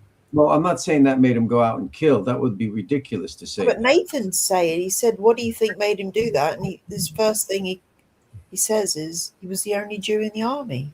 Well, that's insane. That's ridiculous. I think he was Yeah, referring he what do you certainly think was made not him. the only Jew in the army. That's Yeah, ridiculous. but hold on. I think he's reverting. What do you think made him be Christian? Not what do you think made him do this? What do you think made him go to the Baptist church? I think that's what he was You think asking. he misunderstood him? Because he said, what do you think made him do this? I don't think that David Berkowitz turned to Christianity because he was Jewish and felt he was an outsider. I don't think so at all. I think he turned to Christianity because he was always studying out of this world beliefs, supernatural, the eternal. I think that just happened. It was a kind of a need to belong. Yeah, but I see him in the army. He doesn't want to be there. Won't carry a gun. They transfer him to Kentucky. He goes to this Baptist church for support. He doesn't have any support there. He doesn't want to be a part of the army. And they can't stop him from leaving the barracks to go to the Baptist church as part of the rules in the army. They can't stop you from practicing your religion. So I think he uses a Baptist church to get off the barracks. At the same time, I do think he wants it. It's not that he doesn't. I think he wants to do good at this point. And I do think it screws him up. And I do think his father doesn't like it that he comes back as a Christian. As you see, his father's like really into the Jewish religion, and you can hear it in his voice. He didn't like his boy like that. Mm-hmm. Right. Let's carry on. And evidently that's what it was. Did he ever mention any new friends that he'd made? What? Did he ever mention the names of any new friends that he'd made, either in New Rochelle or in Yonkers or in... No, not there. He only made this one friend in the army that he mentioned that lived in Texas. That was the guy who brought him the gun. That's right. Outside of that, he never mentioned anybody who he was friends with. And I used to ask him.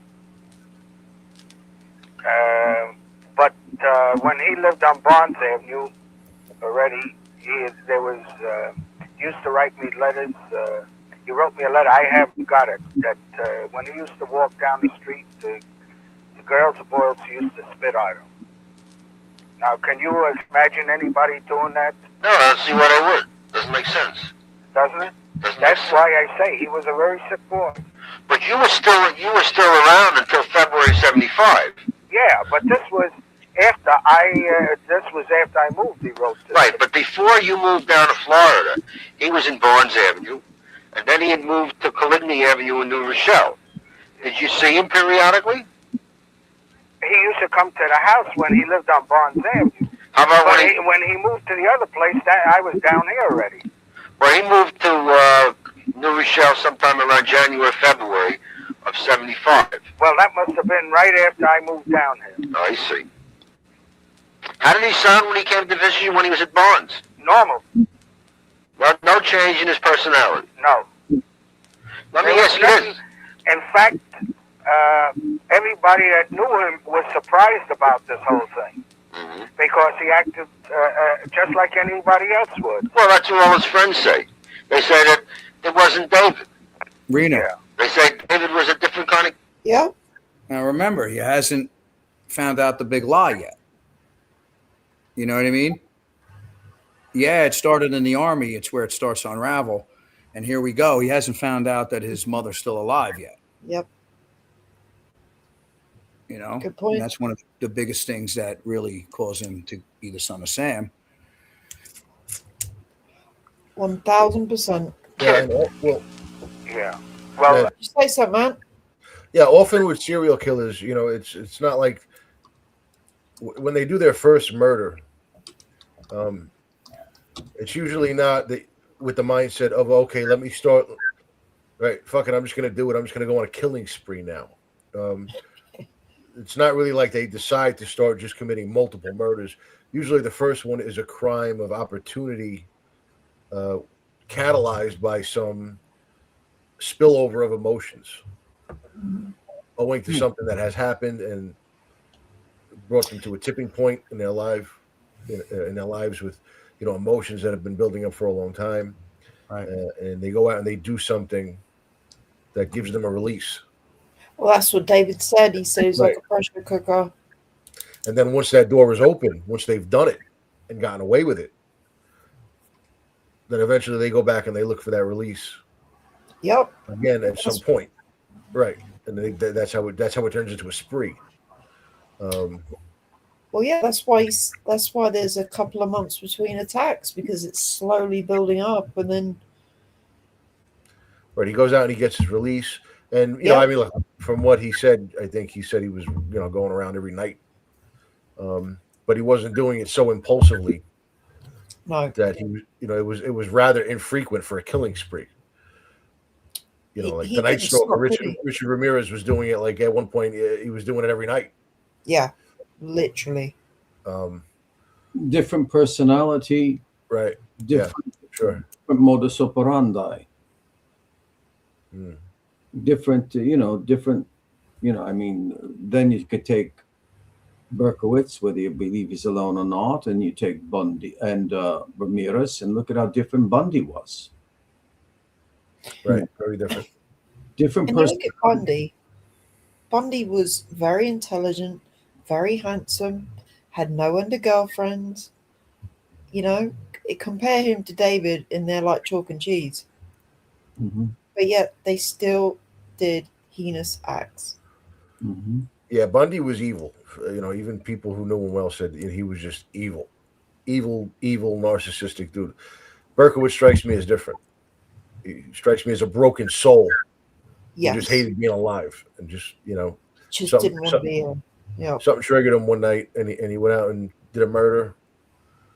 Got Ted away Bundy with it. was sadistic. Ted Bundy was sadistic. Richard Ramirez was just an emotionless piece of shit, drug addict. You can tell with David didn't want any physical contact like these other serial killers did. Like, he wanted to shoot and run. Right. He didn't want that hands-on. If you see him as being the only one, if you see him as being the only one who did the killings, I have to take into consideration police officers who firmly believe that the way they were taking place logistically, and only they could explain it, they're probably dead, that there was more than one shooter. And you were talking about intelligent men who don't do their law enforcement according to routine. These are people who think. So, he could have been alone, but I have to take those people into consideration. If the father said he was always easy to be, I forget the word, I'll say used, he could have been used by others who were involved also. I tell you what I've noticed missing out of this, Eric, if you can go and find it. I remember when I heard Nathan Berkowitz's tape before, he talks about David being sensitive to noise. Whether he says it in the next 5 minutes or so. I think he says on the other tape. All right, okay. Let's get this one. I don't mean that. I mean what I meant by different, that evidently they knows the change, that he wasn't friendly with them, that he used to go out by himself. That's evidently what they meant. But when we were together, it was like talking to you, and like I was talking to you. Like your son was home. Yeah. But evidently there was a change. He didn't want to have anything to do with them, or what? He pulled into himself. Mm-hmm. Let me ask you, did he like dogs? Did he like dogs? We had a dog that he was crazy over. Mm-hmm. But, he never seemed to shun them. But I tell you what, it bothered him a lot. Here all it is. his life. Any little loud noise used to annoy him. Mm-hmm. If I used to speak to him and just a little above the natural tone voice, mm-hmm. he used to put his hands to his ears. Mm-hmm. He couldn't stand loud noises. Was he a very emotional kid growing up? Did he cry easily? Did you yell at him? No, he was just the opposite. I wish he would have cried plenty of times, but he didn't. The only time I ever caught him crying is when my first wife died. Mm-hmm. But otherwise, he wasn't. He wasn't a sensitive kid. No. Not an angry kid. And the only thing that you can recall that used to upset him was loud. Yeah, loud noises. I'm sure you've read things in the newspaper about automobiles. Tell me, did David have any friends who owned Volkswagens? How's he? That I don't know. Do you ever recall him either coming to visit you or coming with a friend to what a Volkswagen? No. Never. I don't remember. In fact, I think, if I remember correctly, none of his friends had the friends that I knew. Mm-hmm. Never had a car. David was the first one, I think, that had a car. Who was David's best friend? Besides yourself? At what time? When he was growing up.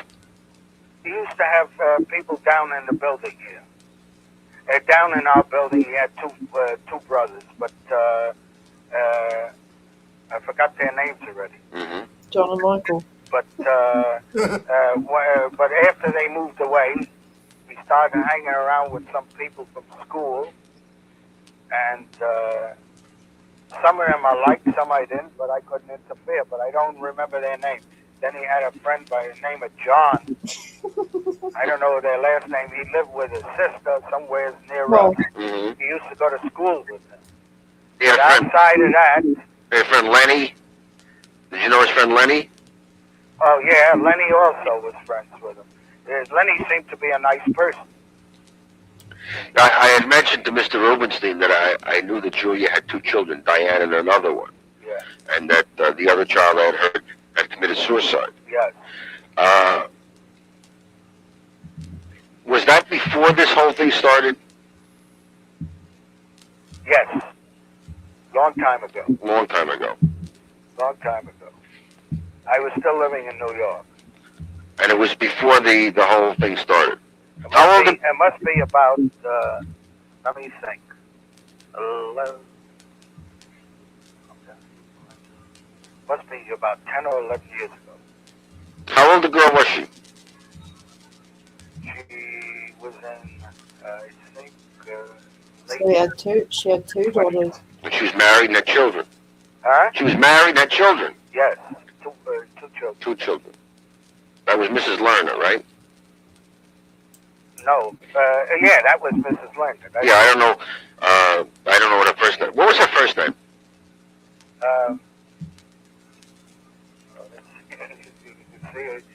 He doesn't even know her name. Well, they weren't married then or newly. In 1969 or 68, she killed herself there. Oh, okay. 60s. Oh, If it's 3 to 11, 68, 69. It's on the tip of my tongue. Maybe her husband's name was Hal, right? Yeah, Hal. Hal and who? Sometimes it's by word association. Yeah, I'm trying to think. Wasn't her maiden name Aman or Arman? Something like that? I don't know. Let me see for a second. Hold on. Okay. Honestly, don't know. We did find it, you and I. Yeah, it's written down somewhere.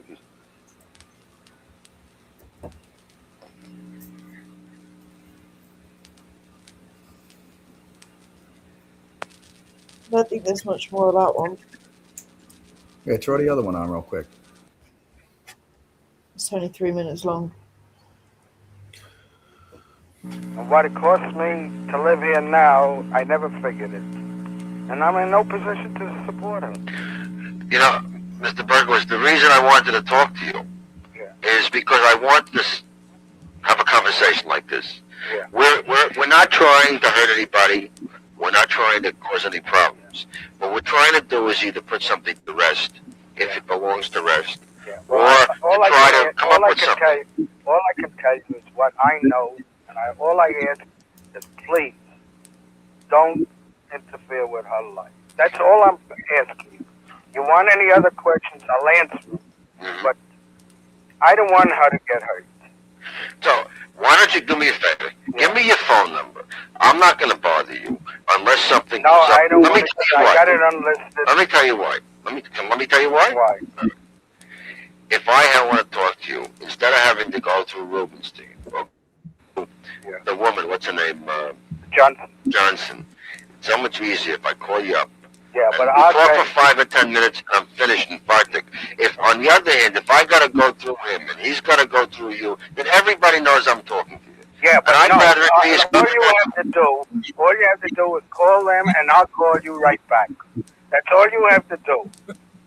All you have to do is call them, and I'll call you right back. Okay, fine. Because, you know, I thought that calling you directly is so much easier than having to go through him. Right. He's in court. He's, you know, All right. as it was. All right. You call them, and I'll call you back immediately. If I can get him. You see, the problem is when I spoke to the both of them, Johnson and I spoke to Miss Johnson first, or I tried to reach her, she was in court. Yeah. She got back to me 2 days later. Well, you can leave the girl. The girl knows my number. The girl number, and you tell her to call me, and I'll call you. All right, so in other words, the secretary will know if I want to speak to you, to call you right away. That's You'll right. tell Rubenstein secretary, or you'll tell Rubenstein or That's Johnson. right. Okay, Mr. Lexus? All right, fine. And the only other thing, as I said earlier in our conversation, Yeah. if you happen to speak to David, or you happen to write to David, tell him, look, the district attorney is looking into it. They'd like very much to talk to you. We're not looking to spread it around. If we do go to see him, it'll be kept in complete confidence. We would like to talk to him to clear the whole thing up. All right. At the present time, if I go through... Yeah, I think that's just. It's pretty much that. That's it. Well, he could have, but I mean, they could have actually found his telephone number through a search, law enforcement. He's being rather gracious with the guy by saying, "Can you please give me your direct number?" But they could have found it and called him. Yeah, they probably could have, but if you do that with someone who doesn't want to give you his phone number and doesn't want you calling him, then he hangs up on you. He hangs up on you. He's not going to be cooperative, right? Mm-hmm, He's going to say, "You piece of, how'd you get my phone number? Leave me alone." Right. So I just wanted to mention, I think I remember what it was that I remember hearing in those interviews when I listened to him a couple of years ago. I think it was either Lomino or Damasi that he was interviewing. Okay, these are the two interviews that stand out. in my mind. On one hand, it's either Domino or Lomino or Damasi, right? Those are the names. Mhm. Yeah. And the other one was Placido. Okay. Both of them, both girls, basically asked him in a straightforward way. Are you investigating the possibility of other people being involved? Can't remember exactly how they worded it, but that they both asked him in a pretty straightforward way. He was honest with Placido, and he denied it to the other one, whether it was Lamino or Damasi.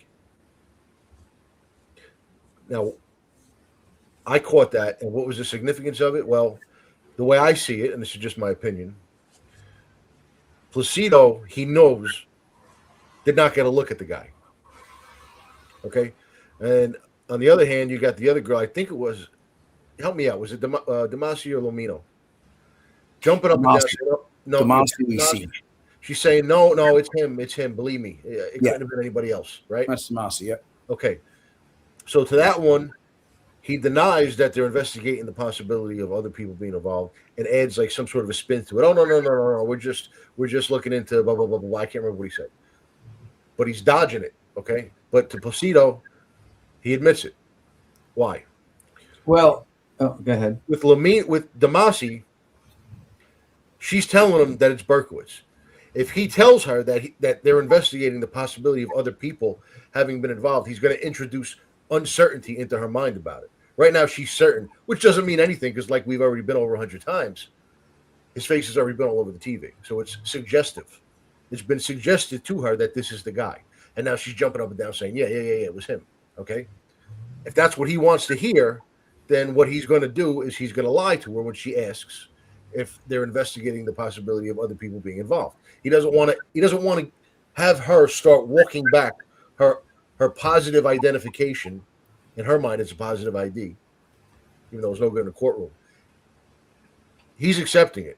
She's jumping up and down telling me it's Berkowitz, okay? If he doesn't want to introduce uncertainty, if he doesn't want her to start walking that back, then the wiser thing to do is to deny that they're looking into the possibility of other people being involved.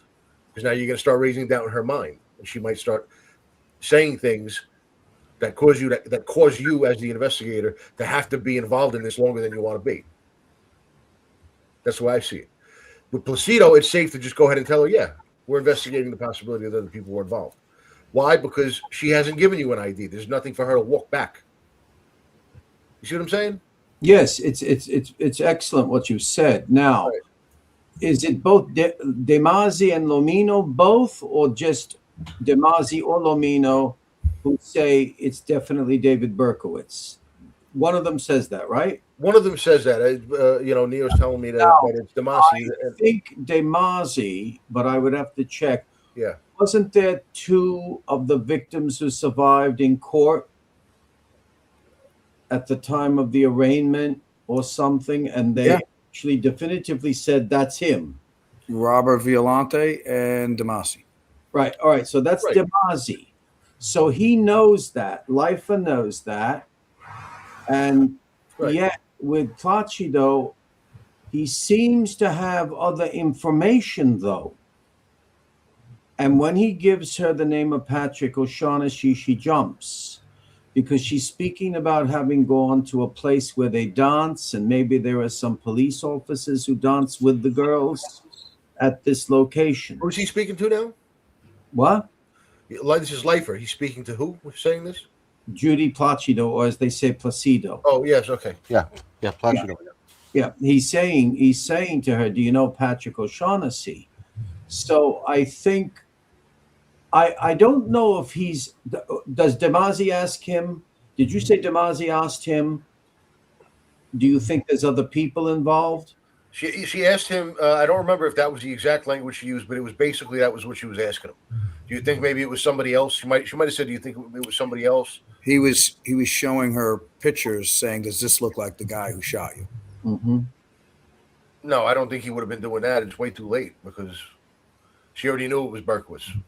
Right, but that's what Leifer did. Is that what he did? Okay, so maybe he did. But I would have to listen to the interviews again, but I do remember that sticking out in my head. And she said it didn't quite look too much That like he was him. very careful not to let Damasi, whichever one it was, Damasi Lamino, I think it was Damasi. He was very careful not to let her know why he was conducting the interview. And I'm going to make a transcript of it. I have a transcript converter for free, and nice. I'm gonna make a transcript of it, but then also listen to it. No, it's very good on your part. What could have been behind Leifer? I mean, do you think Leifer is dodging? You said, or is Leifer lying, or what do you think? Is it a kind of law enforcement?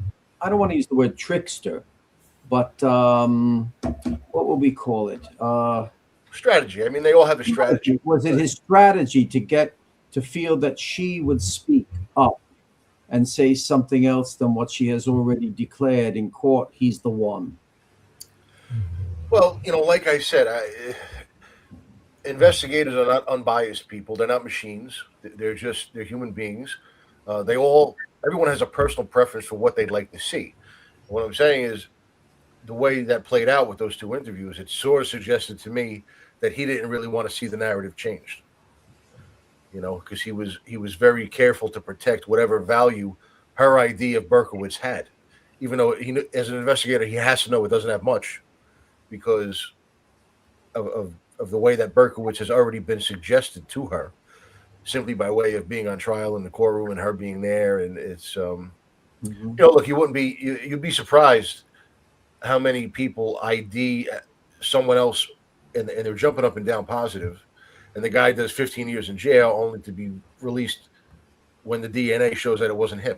So it's people scream all the time, it's him, it's him, it's him. They're always positive. They're always super positive. But once you start doing anything that might suggest a certain person, the person's ID is really no longer any good, because it's been tainted. This is why the interviews that Leifer is doing with them on this, during this reinvestigation or whatever you want to call it, a year or two later, that's what they should have been doing with these victims on the night he was arrested. like we've been over, right? Then the ID is valuable. Yeah, well, that is exactly what disturbed Santucci going back to 1977, the way it was carried out. Right. And but when you say that's the lesson of the true story of Emanuele Ballestieri, which Hitchcock made as a factual film, The Wrong Man. Yes, it's definitely him. It's definitely him. It's definitely him. And then they catch the right person who's very similar to him. Right. But he and his family, the wife ended up ill and everything. You make me want to listen again, more closely, meticulously to those. Demasi, is she still alive? Yes. Is she still in New York? I don't know, Eric. I think Donna Demasi, right? No, yes. She's also Donna. Donna Demasi, Joanne Lamino. Right. Joanne Lamino died a few years ago, I think. Right. Yeah, she lived as a paraplegic with her spine split. Yes. I mean, that's horrendous. That's almost worse than death, really. Yeah, it was very interesting. It was Placido. He didn't hesitate. He admitted it to her right away. That's why we're looking into it. Mm-hmm. With the other one, Demasi, I think it was. He said, "Oh no." But when you take Demasi's recollection of what happened and what Berkowitz admitted when he was arrested while being interrogated, it adds up exactly. You know what I mean? Well, between those two people and what's said, we can't deny that it adds up. But then there's others that don't add up. There's gaps. But with Demasi and Berkowitz, it adds up. But I still know what you mean. The identification is not good enough. And he said, though, the whole thing is sloppy. They do not carry out what they're supposed to do. And we know very well that politics... But he's admitting it, Eric. Well, he's admitting the whole instance when he attacks these girls, and then when they go and talk to the girls, it's the same story as what he said. And then they're saying it's him, and he's saying it's me. I mean, what more do you want? What I'm talking about is the protocol of carrying out the interrogations, the case. Regardless of what he says, it's like in a madhouse where people always used to say they were Napoleon, the Napoleonic company. They're not Napoleon. You still have to carry out the proper interrogation and investigation. Okay, wait, stop there. Do you think the DA? Wait, politics wanted this closed. But the DA reopened, Eric, correct? Right. And what did they get? Well, hold on. My whole point. You got what you wanted. My whole point in what I was trying to talk about here with the way he conducted these interviews, right? And the discrepancy in the answers that he gave to the two girls. Okay, what to me it suggests that obviously he's not unbiased. He does have a preference, but which way he would like to see this reinvestigation concluded. And he's basically trying to steer it in that direction. Okay, and you got what you wanted with the DA reopening, and you see it was a waste of time. So how did any of the law enforcement not do the right job when all the answers they got were correct? Well, wait. We don't know if Santucci felt he got the correct answers.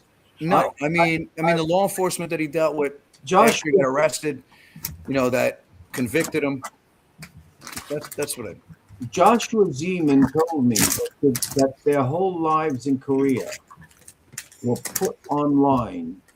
George Bird, the detective who worked with Leifer, to their dying day. They're both still alive, but Leifer still believed that Berkowitz was not alone. Santucci also, he couldn't bring a conclusion forward. He couldn't bring proof forward. Even when Leifer is saying to Maury Terry, he says, look, I've got to present something to Santucci. I'm paraphrasing. I just don't go there with nothing, but this is about something else. Perhaps it's D Channel who was the contact with Perry or not. But now you're making me think of something, Anthony, when you say that with DeMasi, he doesn't push her, that there's other people, and he denies it, you said, that they're looking into others. Does he do that? Yes. Okay. And then with Judy Placido, that's not the case. This is interesting because in the correspondence with the Assistant District Attorney Tom McCarthy, Maury Terry states, now imagine, they're supposed to be wanting to find out the truth of the case. He states, look, Hank Chinotti's not going to spend his own money on this. You've got to look in, because, as a police officer, if you do on your own as a law enforcement officer and you're not financed, you go through your money right away. You can't do it on your own, even if it's when you're off your beat. Right. But he's telling them, look, you got to go to Santucci, look into this. Chinotti can't do it on his own. So you have to wonder why, why doesn't McCarthy take it to Santucci? Why don't they go forward with a lead they're getting from Terry by way of Chinotti? You've made me think of that now with this double. Right. So when you listen to these interviews that Leifer did, I very quickly get the impression that what he's trying to do is he's trying to rather quickly throw a dragnet through these people's minds to see if they can produce some sort of a smoking gun that clearly establishes that somebody else was involved in these crimes. Mm-hmm. Mm-hmm. Well, you think there was a little bit of gaslighting going on? Huh? You think there was a little bit of gaslighting going on? I do. I think he's looking for a bomb. He's looking for a bombshell piece of information that's going to link somebody else. And if he doesn't find it, then he's closing the case and just sticking with the original conclusion. Right. He's not really looking to do any in-depth, drawn-out investigating. No, it's not. That's why I've said, I'm not a nigomania. I could have questioned these people better than them. I go back to the difference of Fred Daigle and Reed Carr. Now, there you have two different stories regarding people, dogs, and locations. And they never go back. They never say, okay, let's bring them in both together. But wait a minute. You're saying the DA didn't do this thoroughly? I don't think they did it too thoroughly, no. No, they went out to Minot They talked to everybody that Maury wanted them to talk to, didn't they? Basically, I mean, everyone he let them. Okay, so where's the notes from all that, and or the interviews? They're all on that website. All these interviews, all these notes. Well, we have the. That's what this is. That's what the tapes you're hearing are part of the DA's investigation. But you did most of these over the phone, though, no? I did a few in person. Well, I did I don't think there's anything the law enforcement could have done. After looking at this case, after the arrest, he gave them all the answers. And as you can see, there's nothing for them to find. You want them to be, but yeah. And as you can see, the DA wasted their money. So if you even want to backtrack it to the law enforcement that handled this in the beginning, I don't think there's anything. What do you want them to look for? They would have just been wasting their money like the DA. But you just can't arrest somebody and say he said he did it and not proceed. But you can when a lot of things add up. When what he's saying fits. When they keep the letter from the public and then they arrest him and he knows everything that the letter said. He's the only one that could know that, Eric, because they didn't show this letter to the public. They have. Well, look, let's face it. Also, I mean, stuff like that. He adds up. Everything adds up when they ask him questions to what happened. The time that it would have been really valuable to do all of these interviews and questions or whatever is when he first got caught. Because by the time they do this reinvestigation, that's what they did, Anthony. What? They interrogated him right when he got arrested. No, but they didn't interrogate all the other people. Right. You know. About all these other They did. I'm sure they did. What do you mean?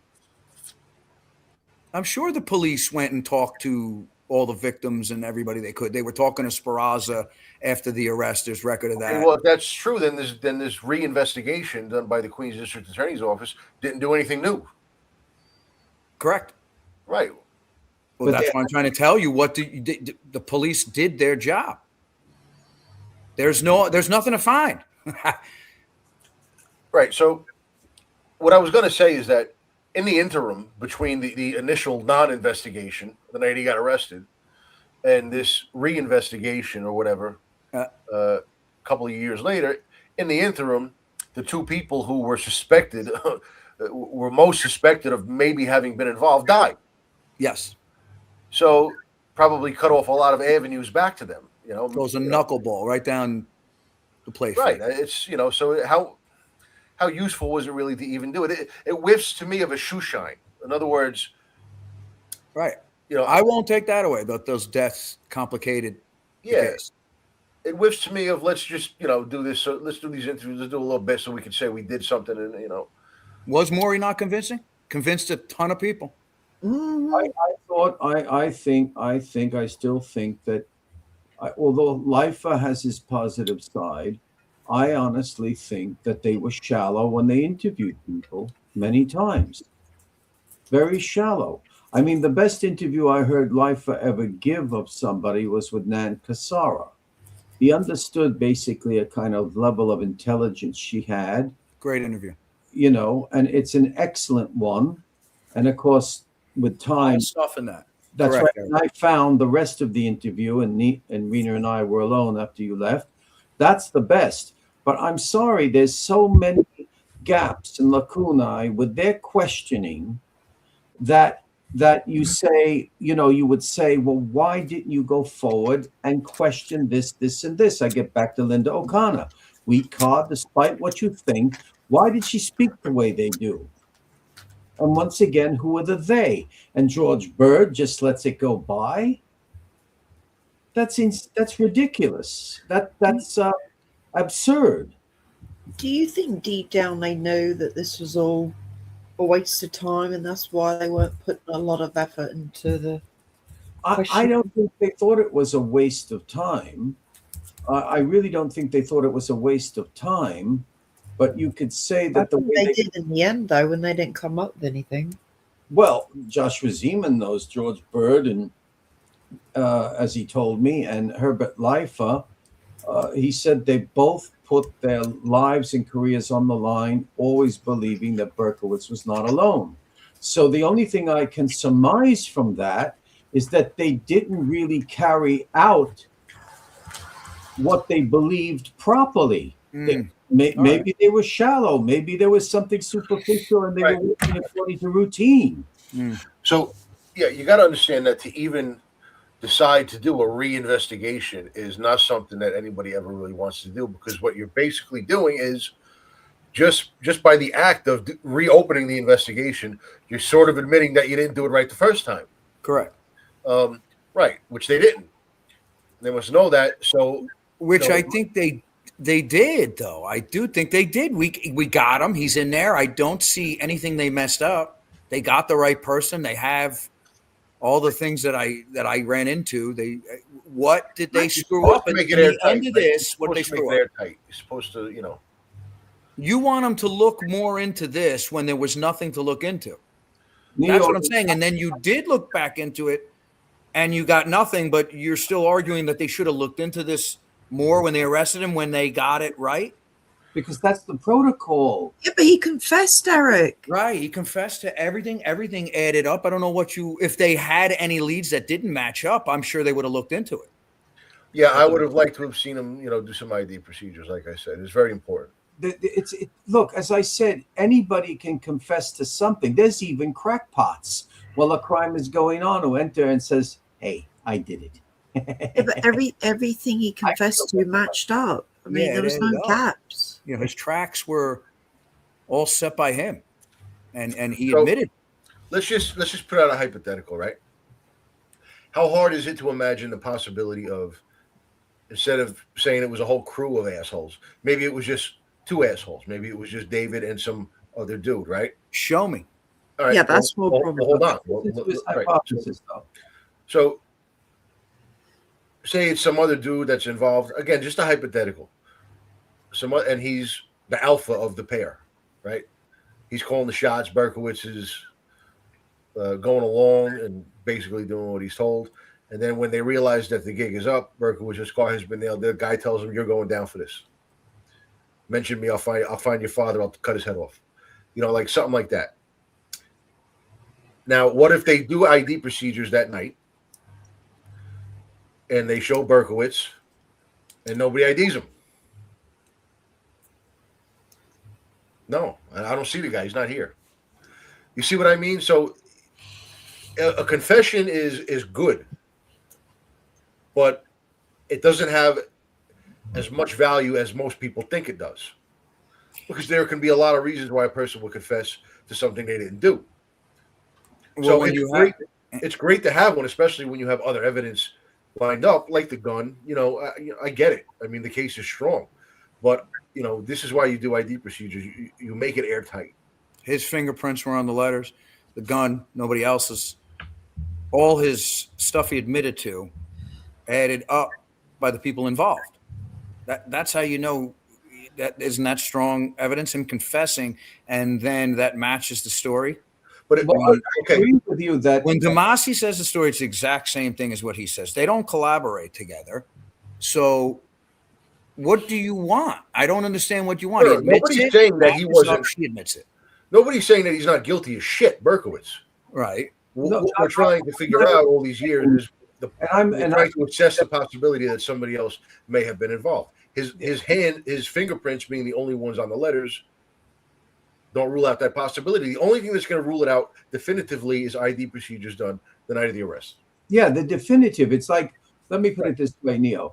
As you know, I have always said, you people who believe he was alone may very well be right. I'm not Lucifer pretending to be God, but because of people I've known, not conspiracy theorists or social media, I keep myself open to others.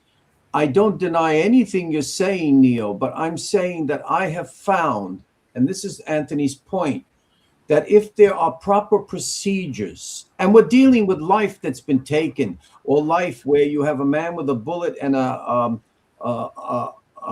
plate in his head, and a woman with her spine cracked open, and even Rosemary Keenan has suffered, and she was never hit. Her sister said, "My family's looking for closing." She wasn't even hit with a bullet. It's haunted them. A proper procedure should be carried out. They interrogated him with at least that you have record of him being interrogated by every DA once he's arrested. Never mind the stuff that's not on record with the cops that ran 11, 12 hours. They interrogated this guy. He was completely cooperative. Okay. And this is why I say you got to know who he's talking to, because he doesn't lie to them. But they didn't the kick his way ass, Eric. Eric, do you know how badly they wanted to kick his ass? And you know how badly an ass kicking in those days came with an arrest? And he was that cooperative that they couldn't even, they ended up feeling bad for this murderer. No, Okay. I wouldn't put too Yes, much. they're stated as saying it. They couldn't believe what a vegetable he What I'm was. saying is that there They should have, combed his hair, Anthony. the victim should have been brought in for a proper, final, thorough identification and questioning. I think so. Yeah. But wait, Anthony, you're saying that was ruined when they brought him in for the arrest. So what would be the point of doing that? They ruined that already. Well, right. That's what I'm saying. They should not have done that. Okay, but that was done. So Right. going forward, you're saying that you want them to do more. I don't know what you wanted them to do, No. because I've looked at this case and there was Oh, nothing they missed. Well, There was nothing they missed. look, I got to be honest with you. There was nothing they missed. They were right. This guy was alone. I'm just being honest with you. And well proven with the investigation that got reopened. It was a waste of money. And I agree with you with what you're saying. Mind you that. You're right. They can't just take the guy's word for it. They should have looked into this more. But like I said, he really did get interrogated by a ton of them. They all aren't stupid. Then doctors also. There was a lot of information given by him that added up to him being alone. And And you he have very to well may have been. I'm not saying that he wasn't. I'm not trying to say that he wasn't. I'm simply trying to say that the reinvestigation seemed aimed towards arriving at the same conclusion. It wasn't open-minded. I disagree. Huh? I disagree, but that's okay. Yeah, it's okay. Because I feel have he was any of taking this. Maury's stuff, and that's what he's asking about. He's You asking wouldn't about have any Diane. of this if it wasn't for Maury, though. He's What's asking about the Volkswagen. You know, wouldn't he's have asking about any all of this this stuff. cult accomplices, a cult, if it wasn't for Maury. David would have been arrested, locked up, and the key thrown away if Right. Maury hadn't come along Right. with these Well, theories. yeah, right. So somebody inevitably was probably going to start asking that kind of a question. Maury went to town with it. I don't think Maury fabricated cult activity. I don't think he fabricated cult activity, but Probably not. but David Berkowitz could have simply said, no, this is a lot of rubbish, and not gone along with it.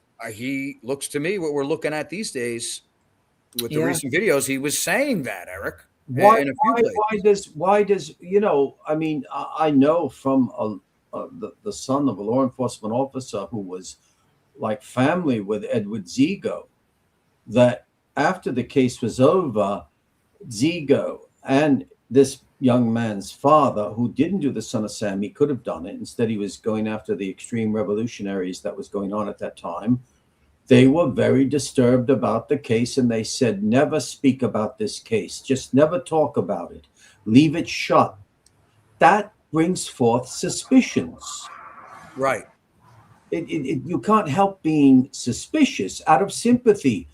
Right. I've always said that even also Maury Terry might have come across actual crimes, but they weren't associated with Berkowitz. There's a lot going on in Yonkers, like in every city. But I just think that everything should have been done the proper way. Right. The proper way. In fact, look at how manipulated people are saying Abe Beam did something wrong. We've caught the killer. I found a newsreel where Abe Beam doesn't say that, where he says we caught the man who we believe, or words to that matter. Yes. There's so much that's thrown forth slipshod Right. about this. Right. I cannot help but be stimulated by the Wheat Car and Fred Deagle interrogations. I can't help it. Now I'm not saying Wheat Car was involved. Chinotti said he never suspected her being involved. He said she was strange, but not involved. But the answers she's giving are things started to become strange. She talks about one dog. Deagle talks about the same. These things mean something to me. They mean something to me looking into the case. I can't go any further with it, but it's just, there's just something, when people, I don't think Wheat Carr is a fabricator. I don't think she's a fantasist who wants fame. But when she starts saying we dug 44 caliber bullets out of our walls, and this is before the case, the murders were taking place, I believe, I cannot help but think that there's something missing. I can't help it. I'm not saying you're wrong, Neil. I never said that somebody else I was involved with was wrong, but respectfully, I still keep it open that there's something else. I can't help it. Well, it's always going to remain a possibility because, it's one of those situations where there's really not any evidence that there was, not any solid, like heavy evidence that there was somebody else involved. But there's really not much evidence that there wasn't, so. Oh, yes, there is. No, I don't think there is. Not the way I see it. I mean, I'll talk about it. Yeah, talk about it. But I mean, there's nothing super convincing that makes me say absolutely no way no one else was involved. Oh, I disagree with that. You believe he was alone, but you're not going to omit that others weren't involved. Yeah. So before I saw everything that Neil tons of dug up, evidence showing he was alone. No, I want to say this to people out there. So, and I've said it way back. There's a lot of people have antipathy about getting this person's book or that person's book. Paul Sant'Agostino's book, that's Neil, is excellent as a work of literature, and it will, if you even believe, as I do, that there are others, Paul's book will even help you because he makes you think. He's objective. He goes forward. It's a beautifully written book. It's a beautiful criminological book of one man's journey who says, what happened here in my city? So you should get that book. This is a little advertisement, but it has value because even if you believe, as I do, that there are others, because it's so well written, it makes your mind work. No, it's a great book. It's a great book. And before I came across everything that he dug up, I was probably at a coin flip. I didn't put too much thought into it. But after reading his book and everything that he dug up, I definitely lean more towards he was probably by himself. But I'm trying to say, you can't prove it. You can't. All right. So what would make you guys change your mind? Rewinding back to that night and doing proper ID procedures and having all the victims and witnesses saying, yeah, that's the guy. That's it. You want to hear something? But even when you get that, it's not good enough. This is going to make. Never had that. This is going to make Rena flip. She's going to hit the roof tonight, and you don't have to be tired. You'll be knocked out when you hit the ceiling and you hear what I've been saying. Something came to my mind about Billy the Artist and popular culture. And I just thought of it twice. So I'm having a discussion with Paul Hart. And Paul Hart said, if I remember exactly, he lied to Maury Terry about taking sketches of these people in Untermeyer Park and Gardens. Am I correct? Billy the Artist lied about that. But he did have sketches from maybe comic books or popular images. Is that correct? Neil would know better than I would. Am I correct, Neil? Yeah. Okay. And I said, and if you look at some of them, you could have people see any one of us and say, hey, Anthony, Eric, Paul, Rena, they resemble these four characters. Look, Rena looks like that lady in that comic book. And you apply images to people.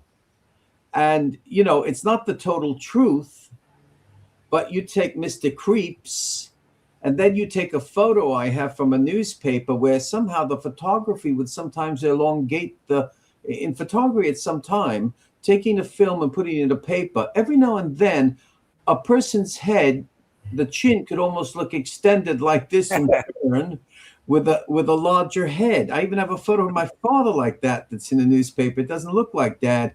And that looks like Alfred Hunt Howells Sr., you know. So, I mean, truthfully, I don't trust Billy the Artist or Paul Ranieri because they both have the same type of eyes that look like they don't want to look at you and they avoid you with smiling eyes, though. You know, but with Berkowitz, it's not like that. Yeah. Yeah.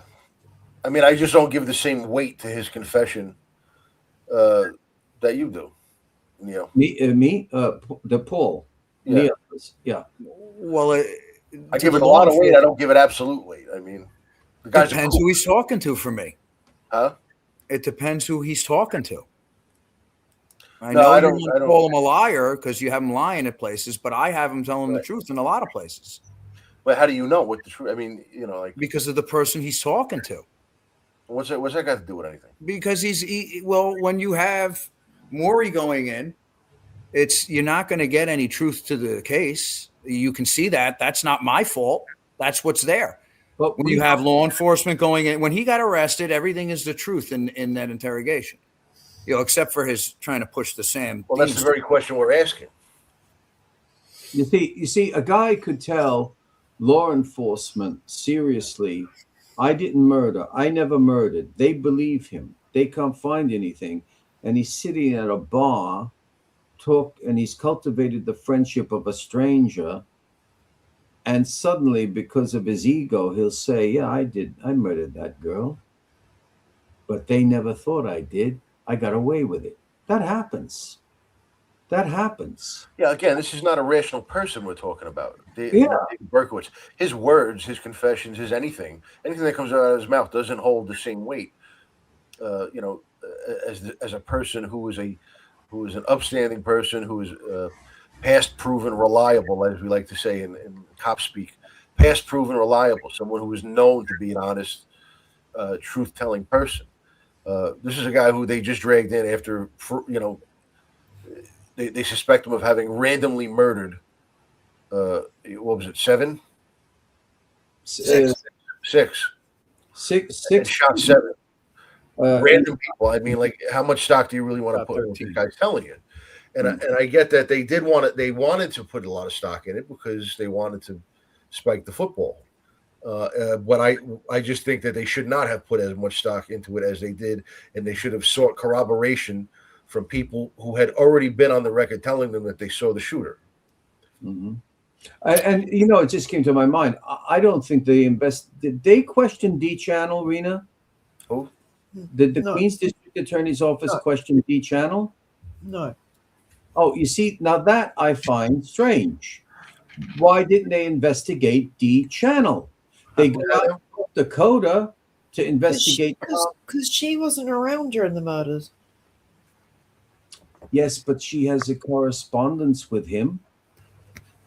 She has a correspondence with Well, I him. suppose they could just look at the letters between them, couldn't they? But that's not good enough because once you look at the letters, then you want to meet the people who wrote the letters. Why did you write these letters? Well, we know that Maury was in great contact with Dee. He wouldn't give up her as a source to the Queen's DAs. But the Queen's District Attorney's Office knew that D Channel.